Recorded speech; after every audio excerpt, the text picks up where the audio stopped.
Welcome to the Smark Foundation podcast. I'm Aaron. This is Adam. Oh, hi, Marks.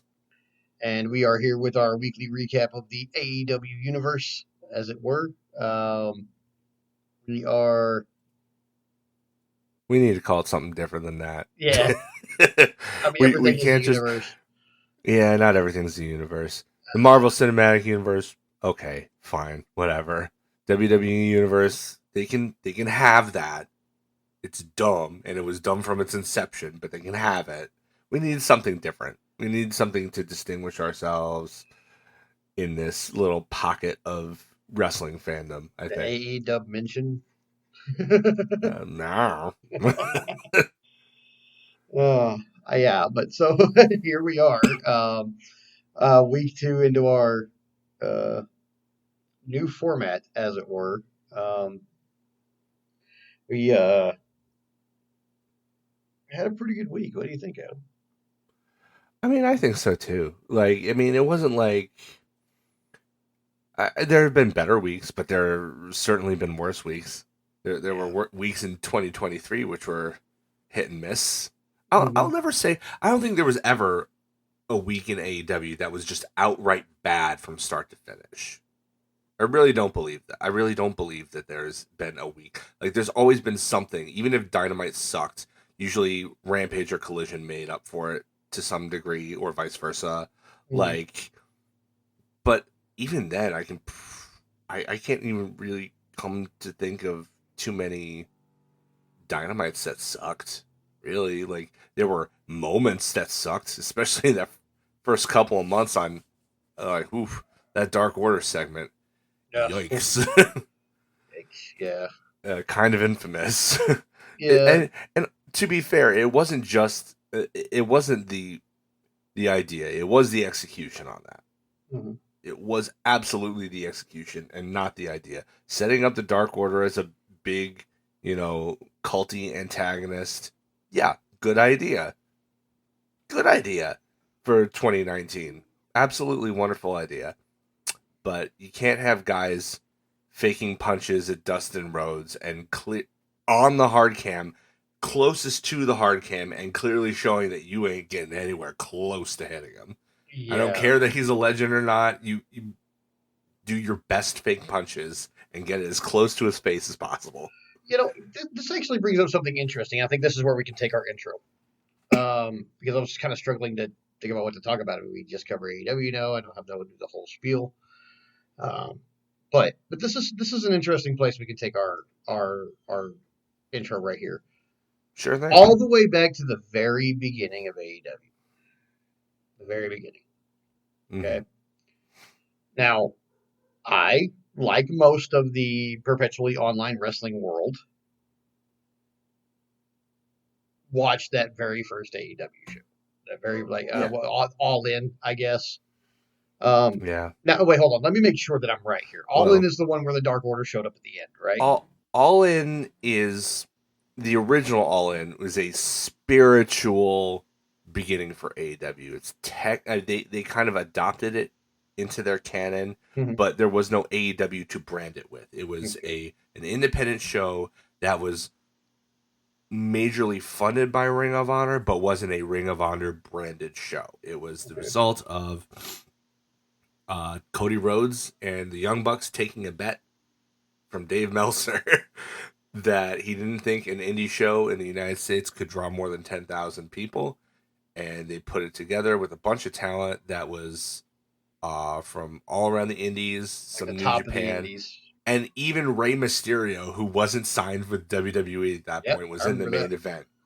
Now, But that's like their spiritual beginning, but their actual beginning as a company was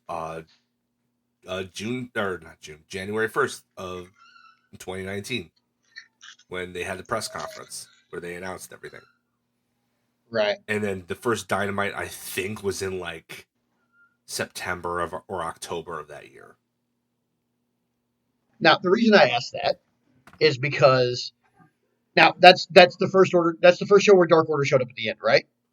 I'm pretty sure. Yeah, I think it Okay, was the okay. So very I'm first just trying to make sure episode. that I have my timeline right, and that it wasn't like the next, like the next actual AEW pay per view or whatever. So here's my question, and where I'm going with this. When they showed up at the end of that show, do you know who that was? What was the guy Did under you the know who the mask that dark? was Miss? Did you know who the big guy in the mask was, and the little guy? I mean, I not all the knew minions, but those two. I knew personally who Player Uno was because I knew the Super Smash Brothers from my dabbling with PWG. I didn't know that Stu Grayson was oh gosh, what was his name? He wasn't. I mean, he wasn't Player Two, but he was basically Player Two. But he was under a mask at that point. I didn't know that those two were the same guy. I didn't realize it, but like I didn't know any of those other guys. But I did know Player Uno. Okay, okay. But So, that's just because but I had like yeah, a little bit of knowledge. okay. So this is my point. I I felt at the beginning, and one of the things that actually turned me off of AEW, because okay, like I just for everybody to understand, I have gone back and watched a lot of the early AEW stuff after that original pay per view because it's on Max now and I can, and I just like to Yeah, I watch should go do wrestling. that too. So I just like to watch wrestling. So I'll go back and watch like an AEW. I've got it, it's set up in seasons by date, like any other season on a show on Max would be. So I just watch it in order. Um, but I did not after that first pay per view. I did not watch until someone like came out of the woodwork and was like, "Hey, CM Punk's gonna be on there tonight," and I was like, "You're fucking lying." And they were like, "No, he's definitely gonna be on there, dude. You got to watch." And I was like, "Well, of course I'm going to." Like I stopped watching WWE when he left because he was like my favorite guy on there, and I thought that like from what he said, the way they had treated him, I was like they're treating wrestlers badly. I'm just gonna boycott the product. That was when I was watching WrestleMania every year and deciding if I was going to boycott the product for the next 365 days based on WrestleMania alone. Um, Yeah, well, I watched the Royal Rumble too, but I always watch the Royal Rumble. Next year will be the first time yeah, I've ever not watched it in the entirety of its existence. So, yeah, um, but the reason I say that is because one of the things that turned me off about AEW was these guys showing up and like wrecking the main event, and they're apparently the big bad guys. I have no idea who these fucking people are. Because at the point, I mean, Oh, I am a you terminally know what? online wrestling fan, but I'm not that like guys. Yeah, I remember it wasn't the first episode though. I think it was the second. The first episode ended with the inner circle forming. Yeah, okay, okay. That's So maybe it because was Sammy that. Guevara had made his debut in the opening of the show with Cody Rhodes. They had a good match, Yeah. and then by the end of the show, he's joining Jericho in the inner circle. Um, but yeah, I think it was like the second or third episode or Mhm. something like that. It was very very towards the beginning, the very beginning. Yeah. Now, And his name was Stupefied. Stu Grayson's name was Stupefied. okay. Now, going past that, once we got like John Huber into the situation, and Mm-hmm. it like once Morty Lee came on Yeah, and really pushed that Dark Order envelope, like he really took that to a different level.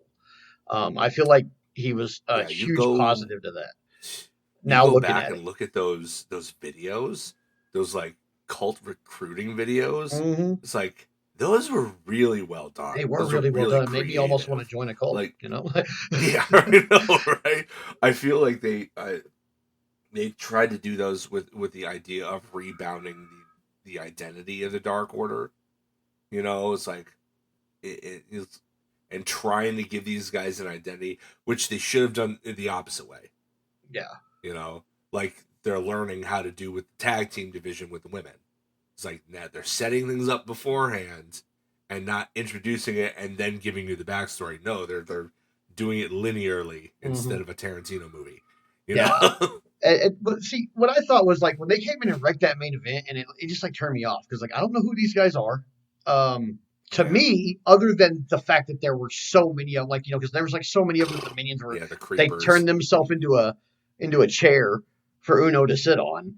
I thought Like that was I cool thought that personally, part but was cool, but it turned me off because I was like, okay, look, either all of these guys are involved and this is some NWO situation without us having it gradually getting that big. They're just already that big. Yeah. Or these two guys in the special masks are the only guys who are part of this. And to me, I was like, they don't look particularly threatening. Now, go past that a few weeks, and I wish I had kept watching from that point. Because once you get Brody Lee into there, and once you start getting the Dark Order storyline really going, it's fucking great. But Yeah, it it really is. turned me off. A few things turned me off in that initial one. And here's how I segue into the rest of the show. Another thing that turned me off about AEW was that I thought Angelico and Jack, what was that? Jack, Jack Evans. yeah, okay. I thought they looked like creator wrestlers that I made in like WCW Thunder. And I think they're just stoners. And to Angelico's credit, he still looks like a creator wrestler, and we will talk about that a little bit later because he was on TV this week, oddly. Yeah. I'd wondered where he went, and every time I start wondering what happened to him or Jack Evans, Angelico shows back up on AEW TV. It's like Tony Khan can read my mind. I think that Jack Evans. I mean, he hasn't been with AEW for a couple years now. I think. Yeah, I thought he was in TNA or something. I don't. I mean, he's been in TNA. That dude is a journeyman. He's been everywhere except WWE. See, I didn't know much about him, probably because he wasn't in WWE. He was really important in the early days of Ring of Honor. He was like one of those guys like Slim J who like doesn't really get a whole lot of credit, but who's really, really kind of influential on the scene. Yeah. Because of like, you look at Jack Evans and the things that he could do. Like, he's another one of these guys like Ricochet or Leo Rush or Rey Mysterio before them, who like, or somebody who we'll talk about at the end of the show, who is just really, really just incredibly innovative in what he did. But like, he was a little guy, and this was around 2002, 2003 when he was, hitting Ring of Honor, and WWE was not interested in anybody but like their homegrown big dudes. Yeah. Remember the class of 2002 was John Cena, Randy Orton, Brock Lesnar, Shelton Benjamin, and Dave Batista. Yeah. Like, big brawny dudes. Like, even the shortest of them, John Cena, was still built like a fortress. Like, so like, it was in a time where WWE didn't want anything to do with the smaller athletic type, innovative athletic types, because they didn't have any competition to like justify in their mind's eye, needing to be innovative. Yeah. TNA, I think he did a lot of shots for TNA, but like, Jack Evans, to my knowledge, can't cut a promo. So like, from what I've seen, you're right. Even in X Division, which was, exploding at the time, he didn't really stand out among the guys who had more natural, even physical charisma. Like, AJ Styles couldn't cut a promo at that point either. Oh no, but he was a little bit taller, but he was, he didn't look like such a meth head. And he was still doing innovative, like, he looked more like the poster boy for that division. Yeah. That kind of thing. Yeah. Jack Evans is like 5'5", if that. Like, he's a little guy who does amazing things. Don't get me wrong. There are very few people in this world that can do the things that Jack Evans can do inside the squared circle. Mm-hmm. But like, he suffered from having kind of a meth head look, and he suffered from not being able to cut a promo, and for his era where, like, if he had been born 10 years later, he would have fit into this crowd instantly. He would have had a place he would have been one of the kings of the indies for the stuff that he could do. He would be the guy, not instead of, but in addition to Will Ospreay, that would be having those matches with Ricochet that would go viral. And moving the products forward stylistically. But he was born too early. He was just way too ahead of his time, I guess, really. Kind of like Canyon. Oh, dude, that guy was so good. Yeah. That guy was so good and so underappreciated by everybody except Brian Cage. Yeah. Pretty much. Like, we have Canyon to thank for Brian Cage. And that in and of itself, if that was his only contribution to wrestling, I would still say thank you. But like that dude was so, I mean, he was the innovator of offense, man. Like I feel so just awful for all of the the emotional crap that he went through. Yeah. Yeah. Because he was part of professional wrestling when it was maybe not its most, but in a peak of one of its homophobic eras. Yeah. Where they put him on TV doing Boy George just to spite the Undertaker, who is apparently a homophobe. Like it's just, and this is a guy who invented like half the moves that people do now. Like, Yeah. it's crazy. Yeah. You go back and watch his old matches, you're like, this looks like a new match because of how he works. He was so ahead of his time. And Yeah. I always liked Canyon. Like, Yeah. even as a kid, like, I mean, I was, what, a tween or so? I was Yeah. like 13 or so when I first saw the guy, even as Mortis. Yeah, and Mortis, like, oh, man. Well, I thought Mortis was cool. I thought because Mortis how had could the it not be? coolest look, man. I was like, this Yeah. dude is rad. Like, this is the Yeah. best of these big monster like characters that they've done because they did the few with Kevin Nash that were all terrible, and then Yeah. Mortis comes along and it's like, this one's good. Like, I mean, This it was one's really good. very clearly cribbed from Mortal Kombat. Yeah. And Oh, very clearly absolutely. designed to feud with Glacier, Mhm. who is also very clearly cribbed from Mortal Kombat. Yeah. And then they brought in Brian Clark, the former Adam Bomb, to play Wrath. Yeah. So they could be Mortis's tag team partner. And he had a cool look as well. Like, he looked way cooler as that than as Adam Bomb, let me tell you. Yeah. Like, just the aesthetic of them alone was some of the best aesthetic work that WCW did. Yeah. Like, in its entire existence. It was so cool. I was a big fan of Wrath and Mortis. I was like, oh yeah. And then you had you paired James Mitchell with them. Yeah. Who's again another underrated guy, but a great promo with a fantastic heel look. He was the Sinister Minister, and you bought every single syllable of that moniker. Yep. It was like, oh, of course he's a Sinister Minister. Of course. Yeah. What else would he be? Look at him. Like, it was a perfect pairing, but like just so much of late 90s WCW, it was some good stuff that was getting over in the mid card that just got bogged down by having too many people on their roster and all of them being held underfoot by the NWO. Yeah. So it was just, he had some breakout work, when he was working with Diamond Dallas Page, who obviously was a very good friend of his in real life. So that, I mean, I thought, Positively Canyon was kind of funny. He was. Where he was doing the diamond cutter to random, canyon cutter to random people in the parking lot on hoods of cars and stuff like that, and then doing this and then just running away like a real coward. Like, it was funny stuff. Yeah. Like, I thought Canyon was great. There's so much underrated talent, that, how's the saying go that, like, not everybody can be everybody's favorite wrestler, but everybody's somebody's favorite wrestler? Yeah. Like, there's somebody out there who Jack Evans is their favorite wrestler ever. Yeah.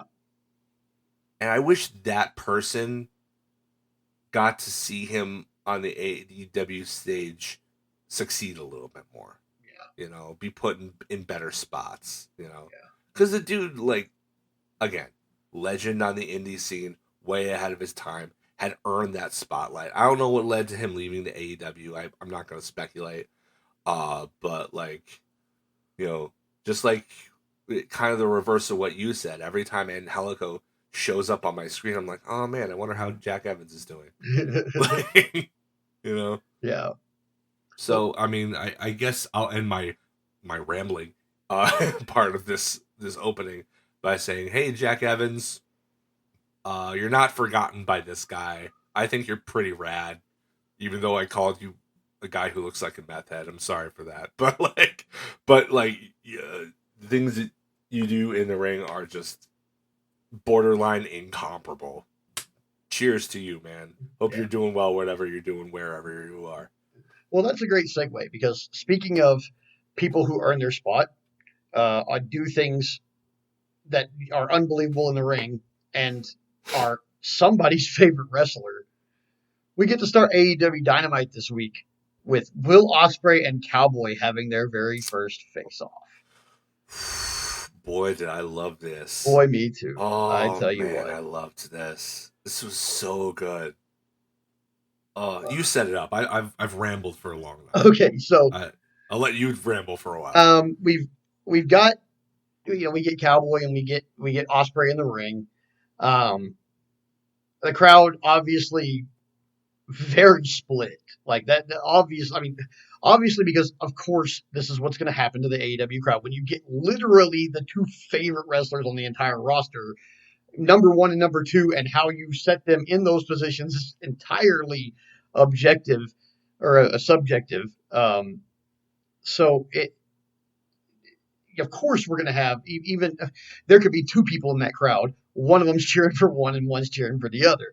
But we got about 5,000 people in here. It's very split. We got a lot of let's go Osprey or let's go Cowboy or Oh, Cowboy shit it was chant. another cool venue too. By the way, Oh it was a yes, very cool. Like they continue to do this. I'm not gonna say any more than that because I say that literally every week. But good job. Keep it up. The right. Masonic Temple was fantastic. Yes, it is. Looked awesome. Now, so Page comes out first. He's talking about how he's he's never going to forgive Swerve, but he's put it behind him, which I'm still. I understand what we're doing right now, but I will be half damned if I didn't say like I could go for 3 or 4 more Swerve and Hangman matches.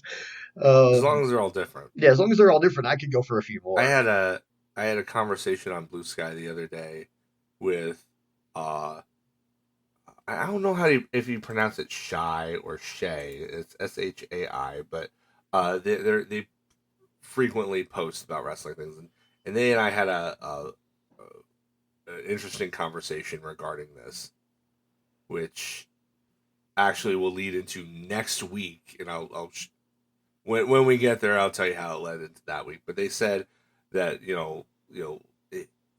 it was regarding Jay White, and I brought up how it's like, well, he won against Hanger twice on pay-per-view in a row with no real stakes to the next one. It was just there, which is like I could buy Jay beating him twice in a row. That's fine, but there were no stakes, there was no gimmick, there was nothing on the line, there was nothing. It was just okay. Well, I want to face you again. Okay, I'll beat you again. And then he beat him again. At the time, I was like, what are we even doing? What was the point of that? There need to be enhanced stakes the next time that they meet. Yeah. So, it's been long enough since Hanger and Swerve have met in the ring officially. So, a regular match could be fine for that. But if you're going to do another series, I want each match to be different. Yeah. I want there to be escalation. Yeah. So, he's saying that he's put Swerve behind him, and he moves on to Will Ospreay, who promptly arrives with his own microphone. Mm-hmm. But what's going on here is that Will, he talks about how he respects Paige and all that stuff, but he believes that this is still his story. And honestly, I'm having a hard time arguing with him, really. I understand that Hangman Page is the main character of AEW, and that we're probably leading to another Hangman title reign. But if that's the case, my question at that point is, why not Will Ospreay? What are we doing with Hanger that giving him the title is going to raise the stakes for? Because right now it seems like he's where the stakes could be raised with Swerve. He's put that behind him by his own admission. So unless Swerve gets involved in this stuff too, I mean, yeah. But I'm trying to figure out. I'm trying to figure out where the stakes get raised because I don't feel like other than the world title being at stake, if he's gonna go after Darby or because Darby takes it from Moxley or whatever, then first of all, that's two faces. I mean, Darby is going to be hailed as a returning hero when he shows back up, regardless of Absolutely. when that is. Um, It'd be really, really difficult to turn him heel in any way, shape, or form. yeah, Like, the dude has that Jeff Hardy energy where it's just like he puts his body on the line too much for him. Amy Nemedy said it best. Like in AEW, what determines whether you're accepted by the crowd as a babyface or a heel is your level of sincerity. It's not the things you do necessarily, it's how you feel and how you express that. So, like Darby, his whole being is that he's devoted to not just professional wrestling and addicted to that high that he gets from performing, but also is intensely loyal to AEW in specific. Um, I don't see how you turn a guy like that who wrestles like that in conjunction with all that, who wrestles like he does. I don't, and with that association with Sting that he had for 3 years, I don't see how you can successfully turn a guy like that heel all the way. You can kind of skate up to the line a little bit, but if you turn him a heel officially, I don't think people would buy it. no, I probably really not. don't think people would buy it. No, I don't think so either.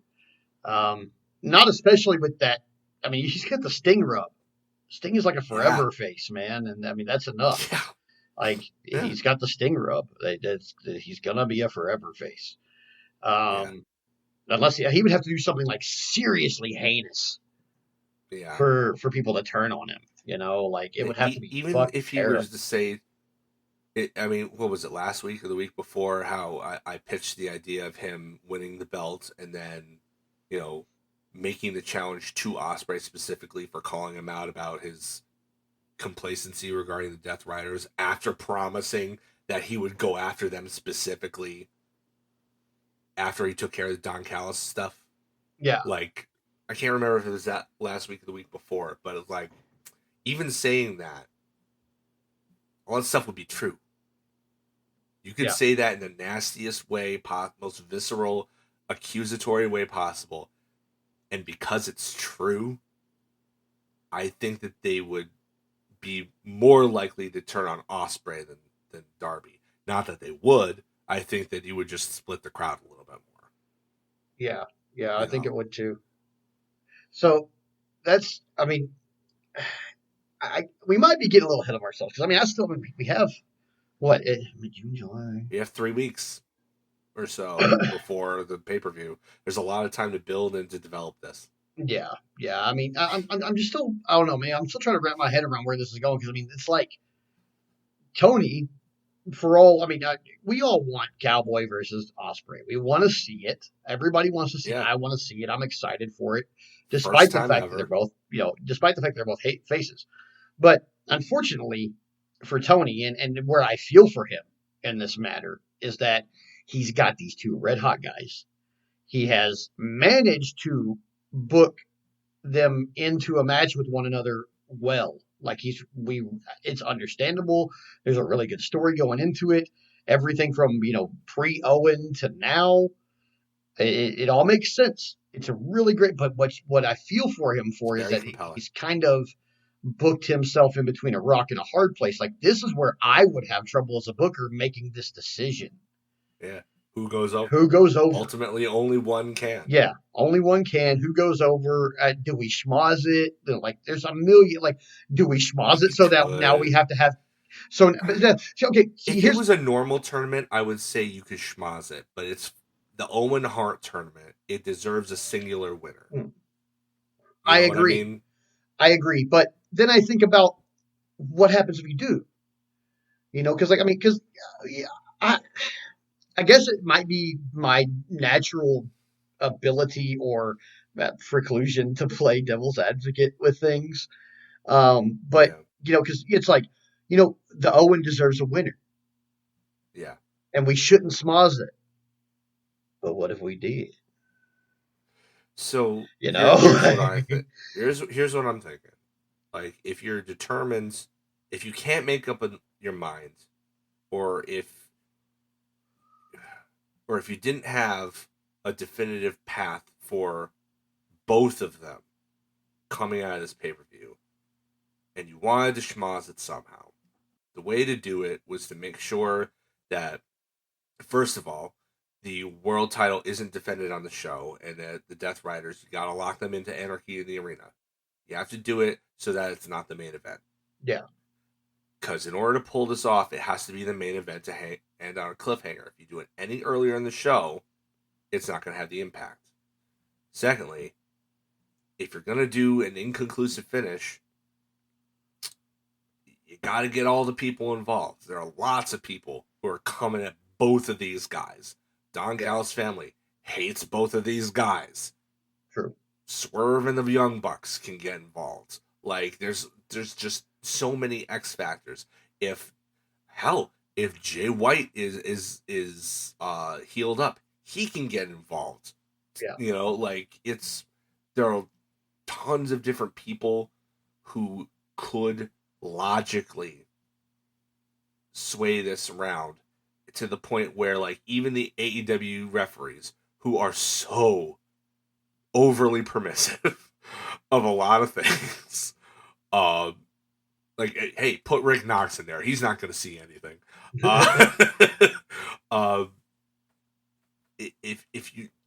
If you do like a non-finish, like, you'd have to go so overbooked and overboard that it would have to justify an AEW referee throwing it out.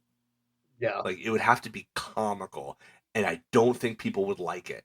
I think people would hate that finish. Yeah. They don't. People were like, oh my gosh, people online when Swerve didn't win were like having conniption fits online. That's true. Can you imagine and that had a definitive finish, even if it was overbooked. Yeah. Like, it was just, I don't think you can get away with putting them both in the main event unless you disappoint the fan base with another main event that goes to a non-finish. I think that's really the only way. You disappoint them then to get to the triple threat there. I think that's the only way you do it. Yeah. Well, we will see how that all turns out, I guess. I'm stoked for it though. That's the thing. Like, I think it's been well booked up to this point, and I'm so in this case, like, I'm gonna be surprised regardless of who wins because I have no idea. Like, Yeah, who do you pick? I can't make this call. Like, who do you pick? Like, I think the mystery surrounding it is, like, the loser has to do something else at all in. You can't not be on the show. They're two of your biggest names. So, since there's no clear path for what either of them does if they lose, that's why this is so compelling. Because it's like, oh, well, he'll obviously go and do this if he loses. Oh, he'll obviously go and do this and blah. No. There's no path forward other than they've built it so that the Owen is the ultimate. Like, you're looking forward to All In, you know, because the winner gets the title shot, but nobody can see the in-between between Double or Nothing and All In. That path completely shrouded for both of these guys. yeah. And I think that's good. Yeah. From a storytelling perspective, because, you know, there's so many things that are predictable when you've been a fan for long enough, or you understand storytelling or anything. But, you know, I feel like this is indicative of good storytelling that we can't see. Yeah. What's beyond this. And I'm really excited for it. Personally, I won't be upset if Ospreay wins, but I'm rooting for Hanger. Like, unsurprisingly, I'm rooting for Hanger. Yeah. But yeah, I mean, you're right though. Nothing that Ospreay said about Hangman is false necessarily. He hasn't been media guy, but he's never been like, his whole character is that he's kind of lone cowboy, especially as his friends continue to disappoint him. Like, part of the allure of it is that he doesn't do media, is that he, you know, look at how the Blue Sky fandom hangs on every single post that he makes.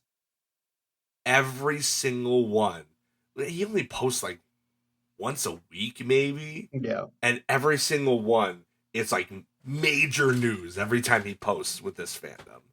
Like, part of the allure of the cowboy is that he isn't front and center with a lot of these things. Osprey can be the face, the corporate face that they want, and he's great at it. And I'm not taking anything away from him, but I think the part where his argument falls flat is that that's not what people want from Hangman in the first place. Yeah. You know. Yeah. So I think that while what he said was true, it's not really. I mean, you can't really refute it, but I think that the evening out of it is that, yeah, that's not really what the people who call him the main character really want from him anyway. Yeah. Like, they want him to remain mysterious and elusive Yeah. and out of arm's length, you know?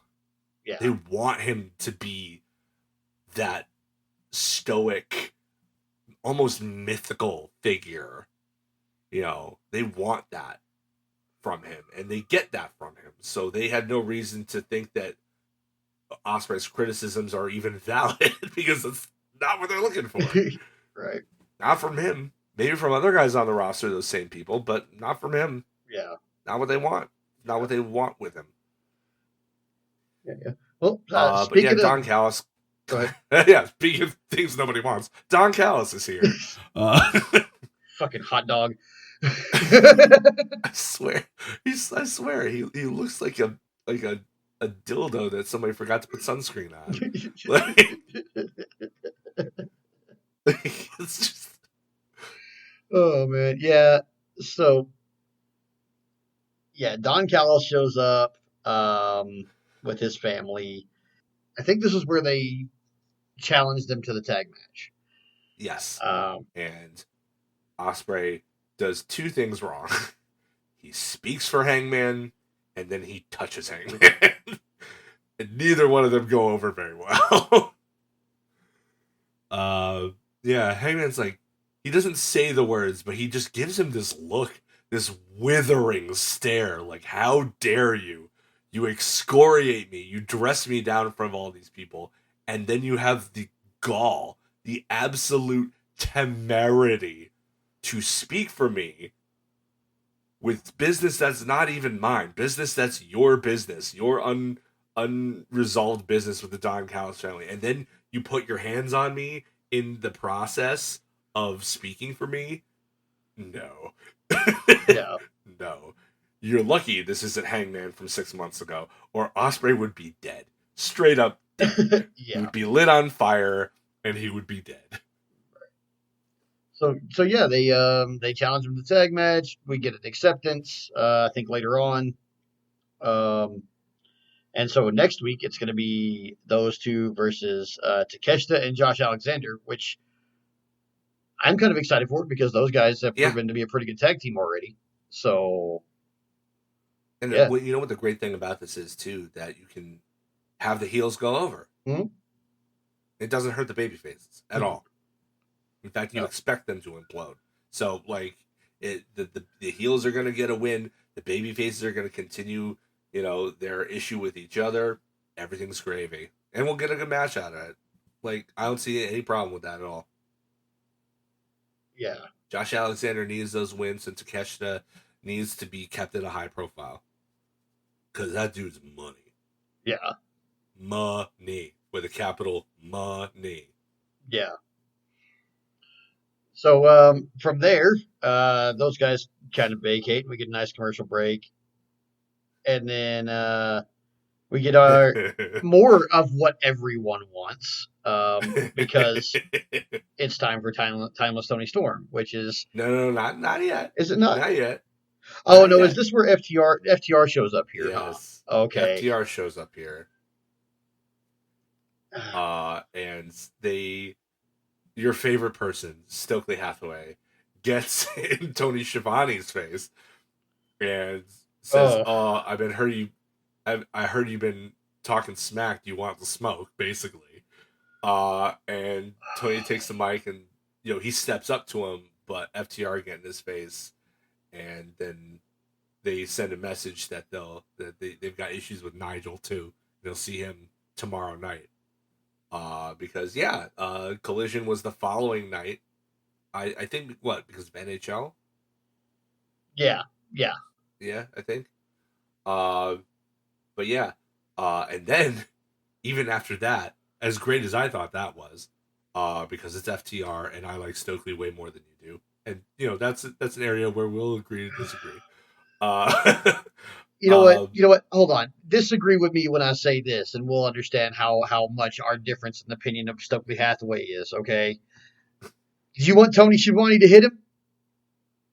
Because I wanted Tony Schiavone totally. because Tony Schiavone's like 6 inches taller than him. I wanted Tony Schiavone to punch him in the mouth. I absolutely want to see that. Then cool. Maybe our opinion's not that different. But I don't want to see it now. I want to see it later down the line on pay-per-view.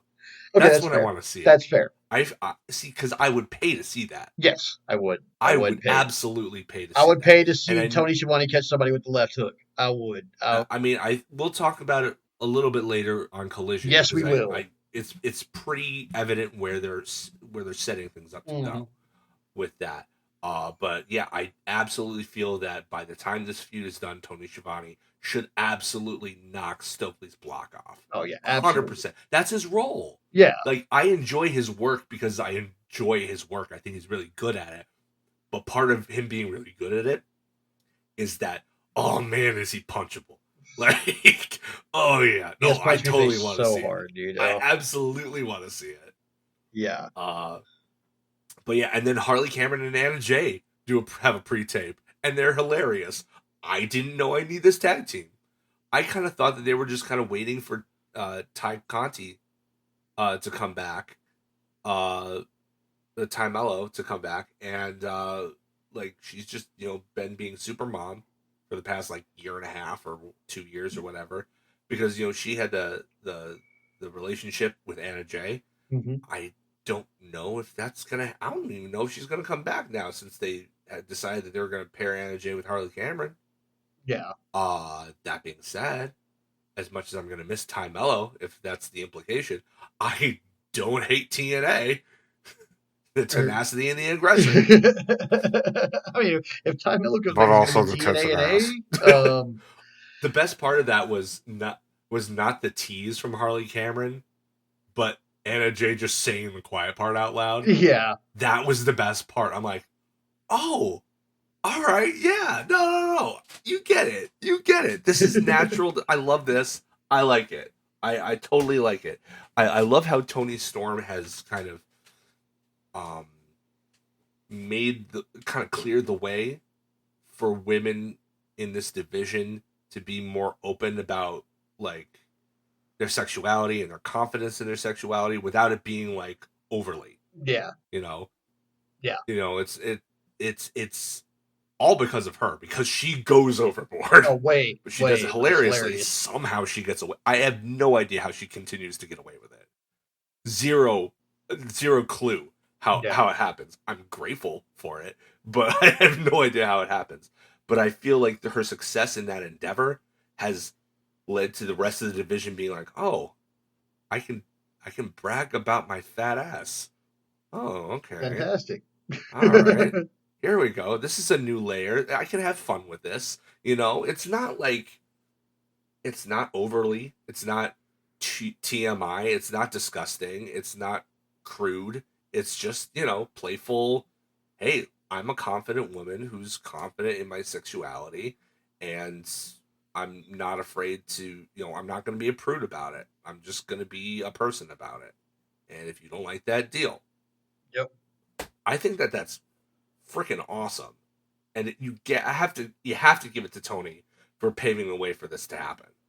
Yeah. Because she's proven that you can go way further than you thought you could. Yeah. and not get censored somehow. So, but as I interrupted you, speaking of Timeless Tony, here she is. Take it away. And we've got a championship eliminator match with Thunder Rosa, Penelope Ford, and Anna Jay. I don't know when they decided to. Escalation, see? Yeah, You're going from single eliminator matches to four-way eliminator matches where Tony doesn't even have to be involved in this thing. yeah, To in the finish to lose an eliminator match. right. Um, I thought this was okay. Um, I thought it was fun. I think they could have I thought left it was Megan fun. Bain out of it, and it still would have been fun. It was a little overbooked, but at least it made sense because she had both issues. She had issues with both Tony and Anna, and recently, a little bit further in the past, but still recently, and Thunder Rosa. Yeah, Like she had issues with all these women. It was a no DQ situation. Her girl Penelope Ford was in the match. Like, it made sense that she'd show up. It was a little overbooked, I but like it that was Harley fun. showed up with a pipe and beat her down with the Yeah, pipe. yeah. Like I love they're that. continuing. I mean, how did this happen? Like she went from being like really competitive to Mercedes Moné and everybody being happily surprised about that to giving Megan Bain probably her most evenly contested match on the roster Hmm. to chasing her away with a pipe. The ascension of Harley Cameron is in effect, people. You Take know, her seriously. Take her seriously. here's the thing, and what would make me more happy than anything is like I thought that they had pushed Megan Bain too fast. I still kind of think that. Yeah, I do my too. opinion, y'all. Anybody who doesn't agree, but I I thought they had done. I thought they had pushed her too fast. I was like, there's so many deserving women who put on banger matches who deserve this spot that she now suddenly had with Tony Storm after like 3 weeks. Where I was like, okay, I mean, I get that we're doing this story, but like, why her now when Stats here, Willow's here? We have like so many good. I mean, even I don't care if we book Tony in a match that's face versus face. It's not going to bother me at all. It's going to be a banger. Especially if she has it with somebody else who also does repeated banger activity like Willow or Stat, and we'll talk about them later about that. But Or Jamie Hayter, who or I'm still Jamie picking to Hayter, win the Owen. I I'm still I picking her to win the I'm Owen. still of the opinion that she's going to win the Owen because Athena's going to screw Mercedes, Precisely. and I really hope that's what happens because we need more Athena. Athena needs to be on the main roster. And furthermore, even more importantly than that, although that's very important, we need more women's matches on the All In show than just one that has both champions in it. True, true. And to go even further than that, I know that Athena believes she should be on the AEW roster and a champion there because I tweeted that a long time ago and she retweeted it, Yeah. which was a super fanboy moment for me, even though I know her. She's been a huge part of the advertising for the show. She is a Texan herself. Yes, she is. She's it would be foolish to not put her on the card for that reason alone. Yes. I really feel like if I was booking it what we just discussed for the Owen would happen. Athena would screw Mercedes out of it to lead to a TBS title match at All In between the two of them. She would drop it to Athena there. I think there is a pay-per-view, there's a Double or Nothing before All In. Mm-hmm. So I say you have a shocker at Double or Nothing. And I think this may be where this is headed because, like I said, they keep escalating the eliminator matches. Yeah. And just like an open challenge kind of deal, you keep on doing that, eventually you're going to get caught, right? Yeah. I say have somebody beat Tony in an eliminator match and then beat her for the belt and not even do Hayter and Storm yet. Have Hayter beat, let's call it Megan Bain. Let's just run it back. I don't care. I don't even care. I know I just said, the stakes were, whatever. Don't care. Because this time Megan Bain's going to win, and that's going to matter. So you do Bain, the powerhouse, versus Hayter, the powerhouse. And then you get to put another Texan on the All-In card by having Thunderstorm slash tits uh, be the inaugural women's tag team champions. And if it was up to me, I would do it in a casino gauntlet match. That way you get so many women on the card. You have all these established tag teams. Let's display them, in a marquee signature AEW type of match, and have Tony Storm, the most popular person, man or woman or otherwise, on your roster, go over with a Texan, Thunder Rosa, an adopted Texan, Thunder Rosa. That's what I would do. Yeah. So Tony still wins. She still competes. She still wins. She does it alongside somebody that she can give a little rub to, who's already going to be popular in the area. You get all the women on the card that you can, and you can have Hayter go over Bane or not, because Forbidden Door's right around the corner. If you want to save it for a rematch so that she can win in London, great, fantastic, do that. I feel like there's real potential here, but I'm not going to be one of those people who, if it works out differently than my theory, is not my headcanon. Yeah. I'm drawing a distinction there. Some people, when they do their own fantasy booking, if it doesn't work out like that, they get really disappointed and angry and it's just irrational online. I don't want to do that. I can separate the two. But I think my idea is pretty rad. Yeah. So yeah, it's a little overbooked, but Tony gets the win here. And then we I have like the karma in this match too, yeah, because there was a punt to the thing that rhymes with the punt. Yeah. On both ends. That was that was rough. I really enjoyed it. I thought it was Yeah, fun. it's fun. As the AEW roster of women gets more impressive, I find myself um, moving Thunder Rosa down further. Unfortunately, I thought I know she it's kind of the weak Britt linked a Baker little bit problem. here. There's a Britt Baker problem. Yeah, As people You're get better, constantly updating your roster, yeah, and you have to shuffle people around. The longer that list is, generally speaking, people slide down the list in terms of ranking and not up it. yeah, The more yeah, people you add to it. yeah. You really So, have to show out to go up. I mean, yeah. um, I still think she's awesome, though. oh no, Personally, she's I love great. Thunder I just Rosa. like Fantastic. we're looking at people on like in this match particularly, like I was just like, man, she's great, but at the same time, like everybody else seems to be running circles around her. It was kind of weird.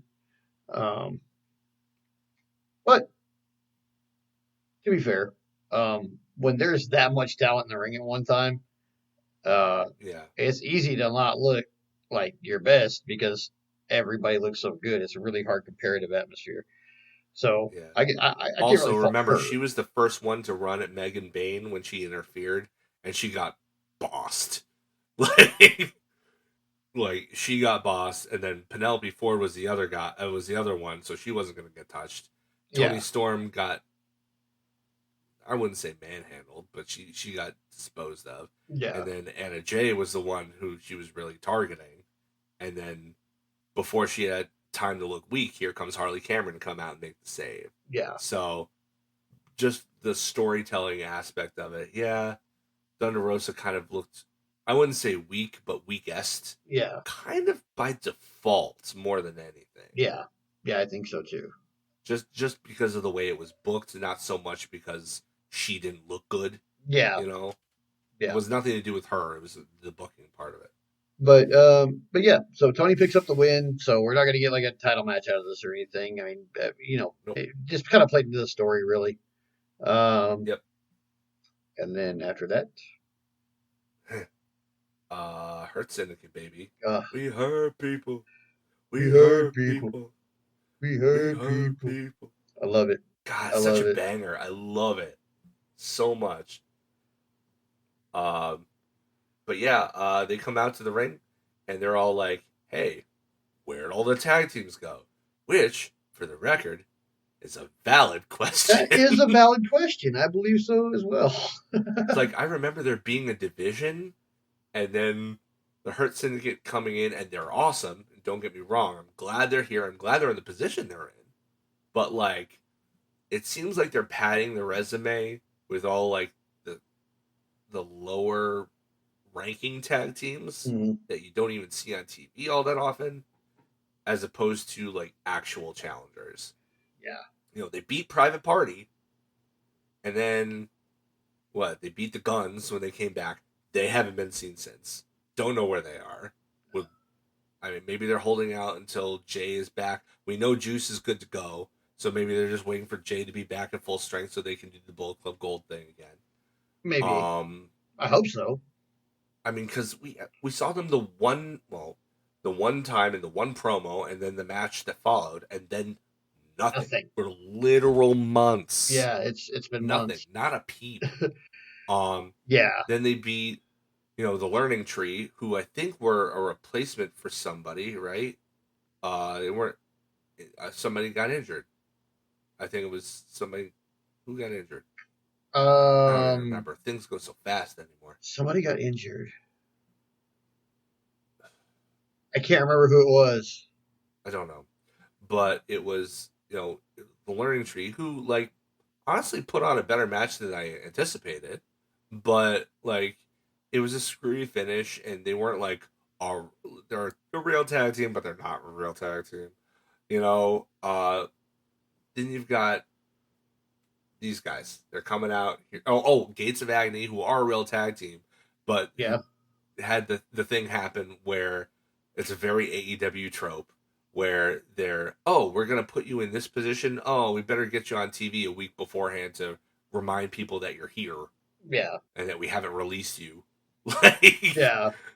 it's nobody's gonna believe those people are gonna beat them No, not a chance. if you're not if they're not believable challengers. Like, it doesn't matter how many squash matches you put on beforehand if you're not on TV for people to see them. It doesn't matter. Yeah. Um, but and I like the Gates of Agony. I think they're great, but like it seems like they're feeding them. It's like MVP. It's like Tony Khan is Mickey, and they're Rocky 3 before they face Mr. T. You know, Yeah. like I know we keep going back to Rocky 3 for some reason in AEW, but but this is that part of the movie. This Yeah. is that aspect of the movie where they're being fed tomato cans, so to speak. Yeah. Um, so out comes Top Flight, and they're like, "Hey, we acknowledge that we haven't had the greatest track record, but you know what? Gosh darn it, we're gonna keep on going." Because you never know, you shoot your shot, and you never know when you can have a lucky day or whatever it was they said. I mean, to be fair, uh, the Hurt Business sold that as like, you know what, that's good enough reasoning for us. You know, you're talented enough that we believe you when you say this. It's like that on a given Sunday, as they say, right, in Hmm. football. Um, but it doesn't matter because they got completely jobbed out by MJF Immediately. Yeah. immediately. It's so sad. Like, I get what they're trying to do here, but like Top Flight has been one of your most consistently productive and entertaining acts, and you're just jobbing them out to one. I know it's a former world champion, but it's just one guy. Yeah.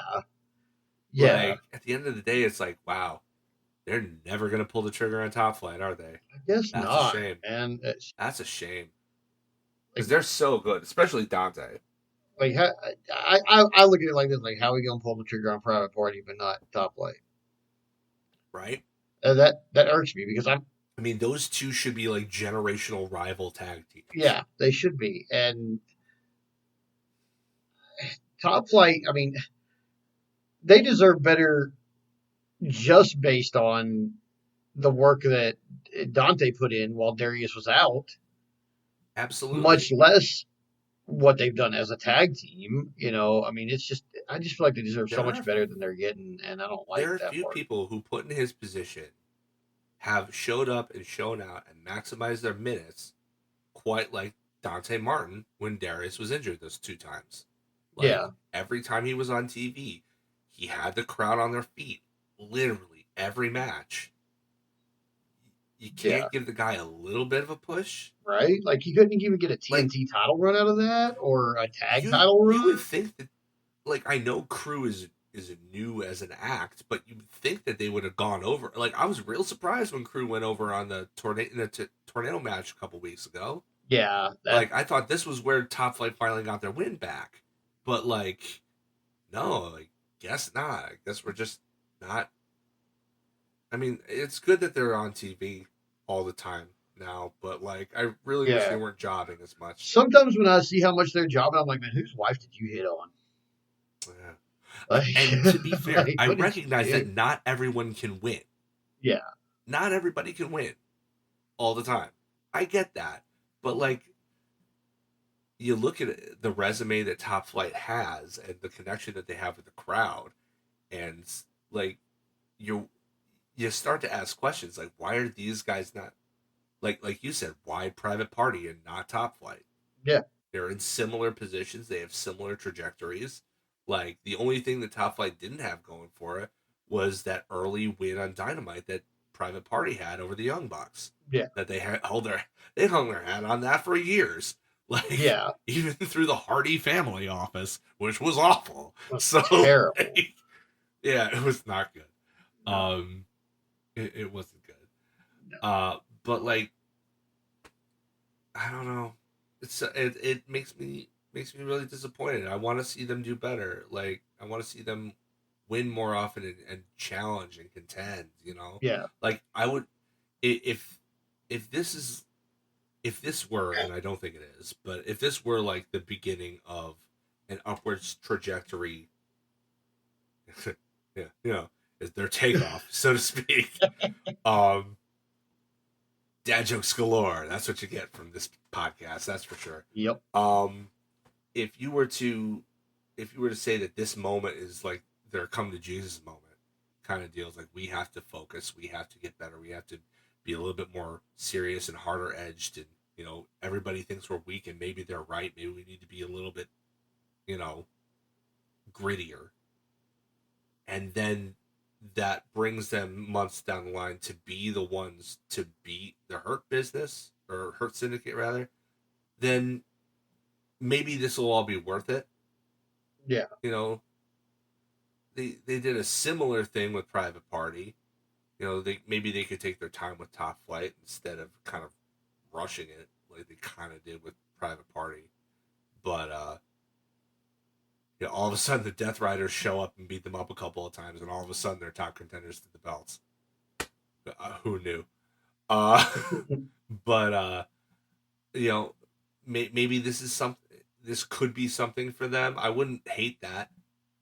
You know, you position them as underdogs so that when they win, it feels like a big deal. But I don't know if that's. I don't get the feeling that this is part of a larger plan with them. I just think that they were just sacrificial lambs because MJF needs to hurt people for this storyline to work. I guess so. Um, Speaking of that, he also did not get a third thumbs up this time either, even after beating up these guys. Uh, Although, he got kind of a thumbs in the middle ish. yeah, Is a delayed thumb, it's a delayed which is thumb. better than a thumbs down, but Although we've been it's doing this for 3 weeks. yeah, I think we're past delayed thumb. Like, come on, yeah. guys. He Well, stole I a mean, car from him. Beach Break is their next big Dynamite show, so I mean, it's got a name, so Yeah, it's a big deal. I mean, they're booking a lot of big stuff to happen on this show, so you can including Bobby Lashley's answer. So I imagine that this is where the next step of this storyline will take us. I hope so. I hope so because I need an answer and I need this to get on with it. Is he going to be part of the Hurt Syndicate, or are MJF and Bobby Lashley going to fight? I am actually cool with either option. I I am I posted I Blue Sky's great for spitballing because you've got a whole bunch of people in the fandom who aren't immediately they're excited to collaborate and spitball as opposed to just no, that's not gonna happen. You're stupid. Blah blah blah. But spitballing with somebody like what would happen if Bobby Lashley still says no, so MJF challenges him to a match at Double or Nothing, and by hook or by crook, probably by both, MJF beats him, I mean, making Bobby Lashley absolutely irate. Only for, and I don't know how the no compete clause would line up with this, but only for MJF to come on the next Dynamite and say, "Look, I've he'll rub it in a little bit, put salt in the wound about beating him. He's like, but I think I finally have a way to get your thumbs up because I still want this." And then he brings out Cedric Alexander. He says, I pulled a few strings. Like I said, I know my way around here. If you let me join the Hurt Syndicate, then your family will be complete. I hold in my hand a contract that I've been authorized to give Cedric Alexander, but I can choose to withhold it as well. Tony Khan gave just say give some bullshit about how he has something on Tony Khan. I don't care, but say I can choose to withhold it too. But if you let me in the Hurt Syndicate, Cedric joins AEW, and that's the last piece, right, of the original Hurt business. yeah. And I think that more than anything, Bobby Lashley would begrudgingly give him a thumbs up in order to collect the last piece of this family officially. I think there might be one other thing. Ooh, do tell. Well, I mean, it was your idea in the first place. MJF is like, I really want this, and so if I have to hurt people even more or whatever, I'm going to hurt somebody that I know you want hurt. And he goes to the back and he drags out Max Caster and he goes, "Remember this guy that played your sister?" And beats the hell out of him. I like this. I like this too. So, I mean, I think that might be the other way, but I mean, I like your idea too because it's a good way to usher in Cedric Alexander, who is awesome. Yeah. So, Uh lots of options. I mean, like I said, I don't know what Cedric's when he's available, when his 90-day compete clause is up. I can't remember when he was released, what day it was.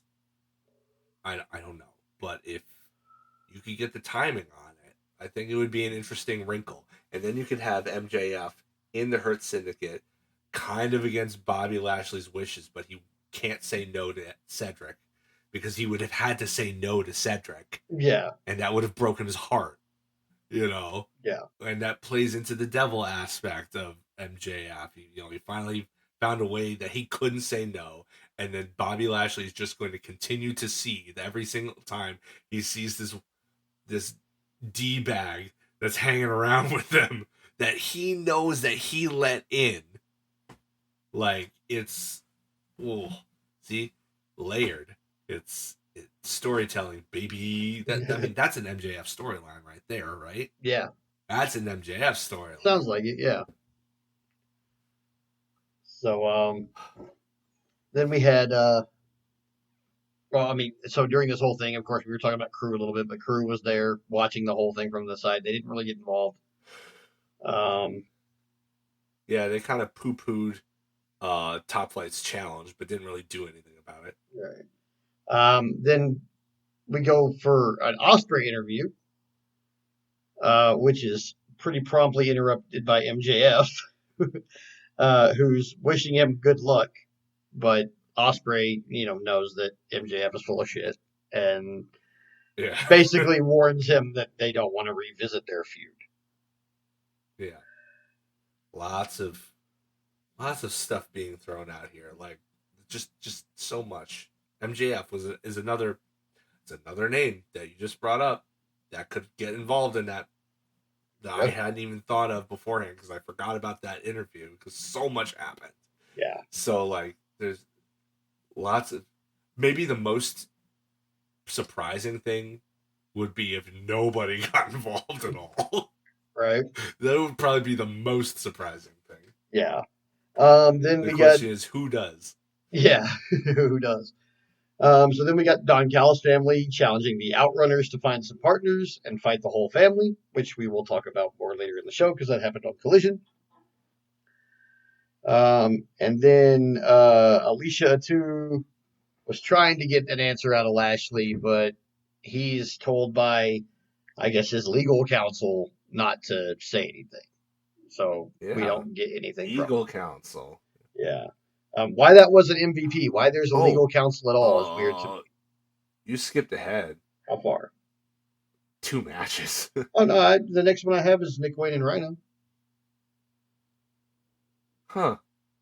I think that may be out of order, but okay. It might be. My notes are not always accurate as far as I'll go back and be like, oh, I remembered this and I need to put it in there, and I might put it in the right spot. Maybe that's it, yeah. But then, yeah, so then after, our legal counsel, who should have been MVP, I don't know why there's legal counsel. I'm still not sure why that's going on. We got an ROH TV I championship. guarantee you Smart Mark Sterling is smarting that it's not him. I'm positive he is. So then we get ROH TV championship match. Nick Wayne, our defending champion, versus Rhino, which Yeah. I texted you when this happened. I was like, Rhino, Yep. what? Yep. Yep. I mean, he's a Detroit native. He's somebody from Christian Cage's past. He was in the area doing, I don't know, some kind of convention or something, I think. They had announced that he would be in Detroit. So I was like, oh, great. If they keep him on, he can help advertise the residency that they have at the ECW arena coming up. Yeah. I mean, he'd be a great fit for that, for sure. He's the last, original ECW champion. So. Yeah. So this was just a really, it's Rhino. We know what's going on here. Yeah. It was a really typical Rhino versus a little guy match, except in this case, the little guy wins. And kind of clean. Yeah. Actually, Nick Wayne getting some clean wins to really establish himself for the Super Junior tournament. Yeah. Yeah. Good for him. The push is on, baby. The push is on. Yeah. He gets the win with a kill switch, too. Yeah, he gets him with a kill switch. But I think the match was kind of secondary as we are still exploring Nick Wayne's growing hatred for his father figure. That I kind of feel like we're about 6 months later than this should have happened. But as we're trying to ramp him up for Super Juniors, I think, okay, good spot to do it. Why not? I'm getting tired of the Christian stick, so I can see why they're having the character be like, all right, I'm sick of this shit. I'm not tired of him. I'm tired of the story treading water. Yeah. Like, anytime Christian is on my screen, it's great to see him be the incredible heel that he is. But, we've been kind of spinning our wheels for a while here. Yeah. Are we waiting for Luchasaurus to come back? Yeah, I'm not sure what's going on with that. But I hope he's okay. So I hope he's all right. Afterwards, Christian takes the belt, much to everyone's chagrin, because they think he's gonna just put it on his shoulder and go, but he goes to put it on Nick Wayne, and then instead just takes it and drops it on the ground in front of him. Not sure. I mean, I know this is gonna blow up at some point, but are we gonna blow it up quick before Super Juniors, or are we gonna wait till after? I think the tournament's already started, so I have no idea where this is going. I don't either. I thought I saw a clip of Ninja Mac in Super Juniors earlier today with a backflip thing, which was holy cool, cow, man. That was so impressive. It was, especially going over the top rope and out and landing on your feet. That was the best part. That was the best part, dude. Yeah, I was amazed. I was like, oh my gosh. And that guy's from out here. A buddy of mine who runs a promotion in Houston books him frequently. And I'm just so happy for that guy. Like he works his ass off, so I'm like super happy for him to be doing his thing. Then we got Swerve Strickland, Mike Bailey, and Mark Briscoe versus the Young Bucks and Ricochet, which was look. I have my quips with the Young Bucks. Okay, I do. I just do. Okay, like I'm squarely on the CM Punk side of things, Mm. which but and I don't like smarmy characters, and I'm not supposed to. But it's just something inside me. Like I don't like stuck up motherfuckers. So like when a wrestler acts that way, I'm like, oh, I really hate you now, And I am increasingly, especially in this combination with Ricochet, finding them more and more entertaining. And I think that all three of these guys and a bunch of others as well make have created an interesting like boiling pot of young bucks soup, we'll say, where they can basically put these guys with Ricochet against any combination of three of this like list of 5 or 6 guys, which Speedball and Mark Briscoe and Swerve and because Swerve's doing the Buck Hunt, so he's always going to be involved. And I really want that to come to fruition more. I love Yeah, watching Swerve Strickland beat up the Young Bucks. It's super fun for me. So it would be nice if he was a little bit more on the hunter side instead of the yeah. passive side, though. Yeah, So it's these 3 guys, and then add like Kevin Knight is another name we could add to that list because he yeah, does he's really in good there. work with Yeah, them. He just does really good work.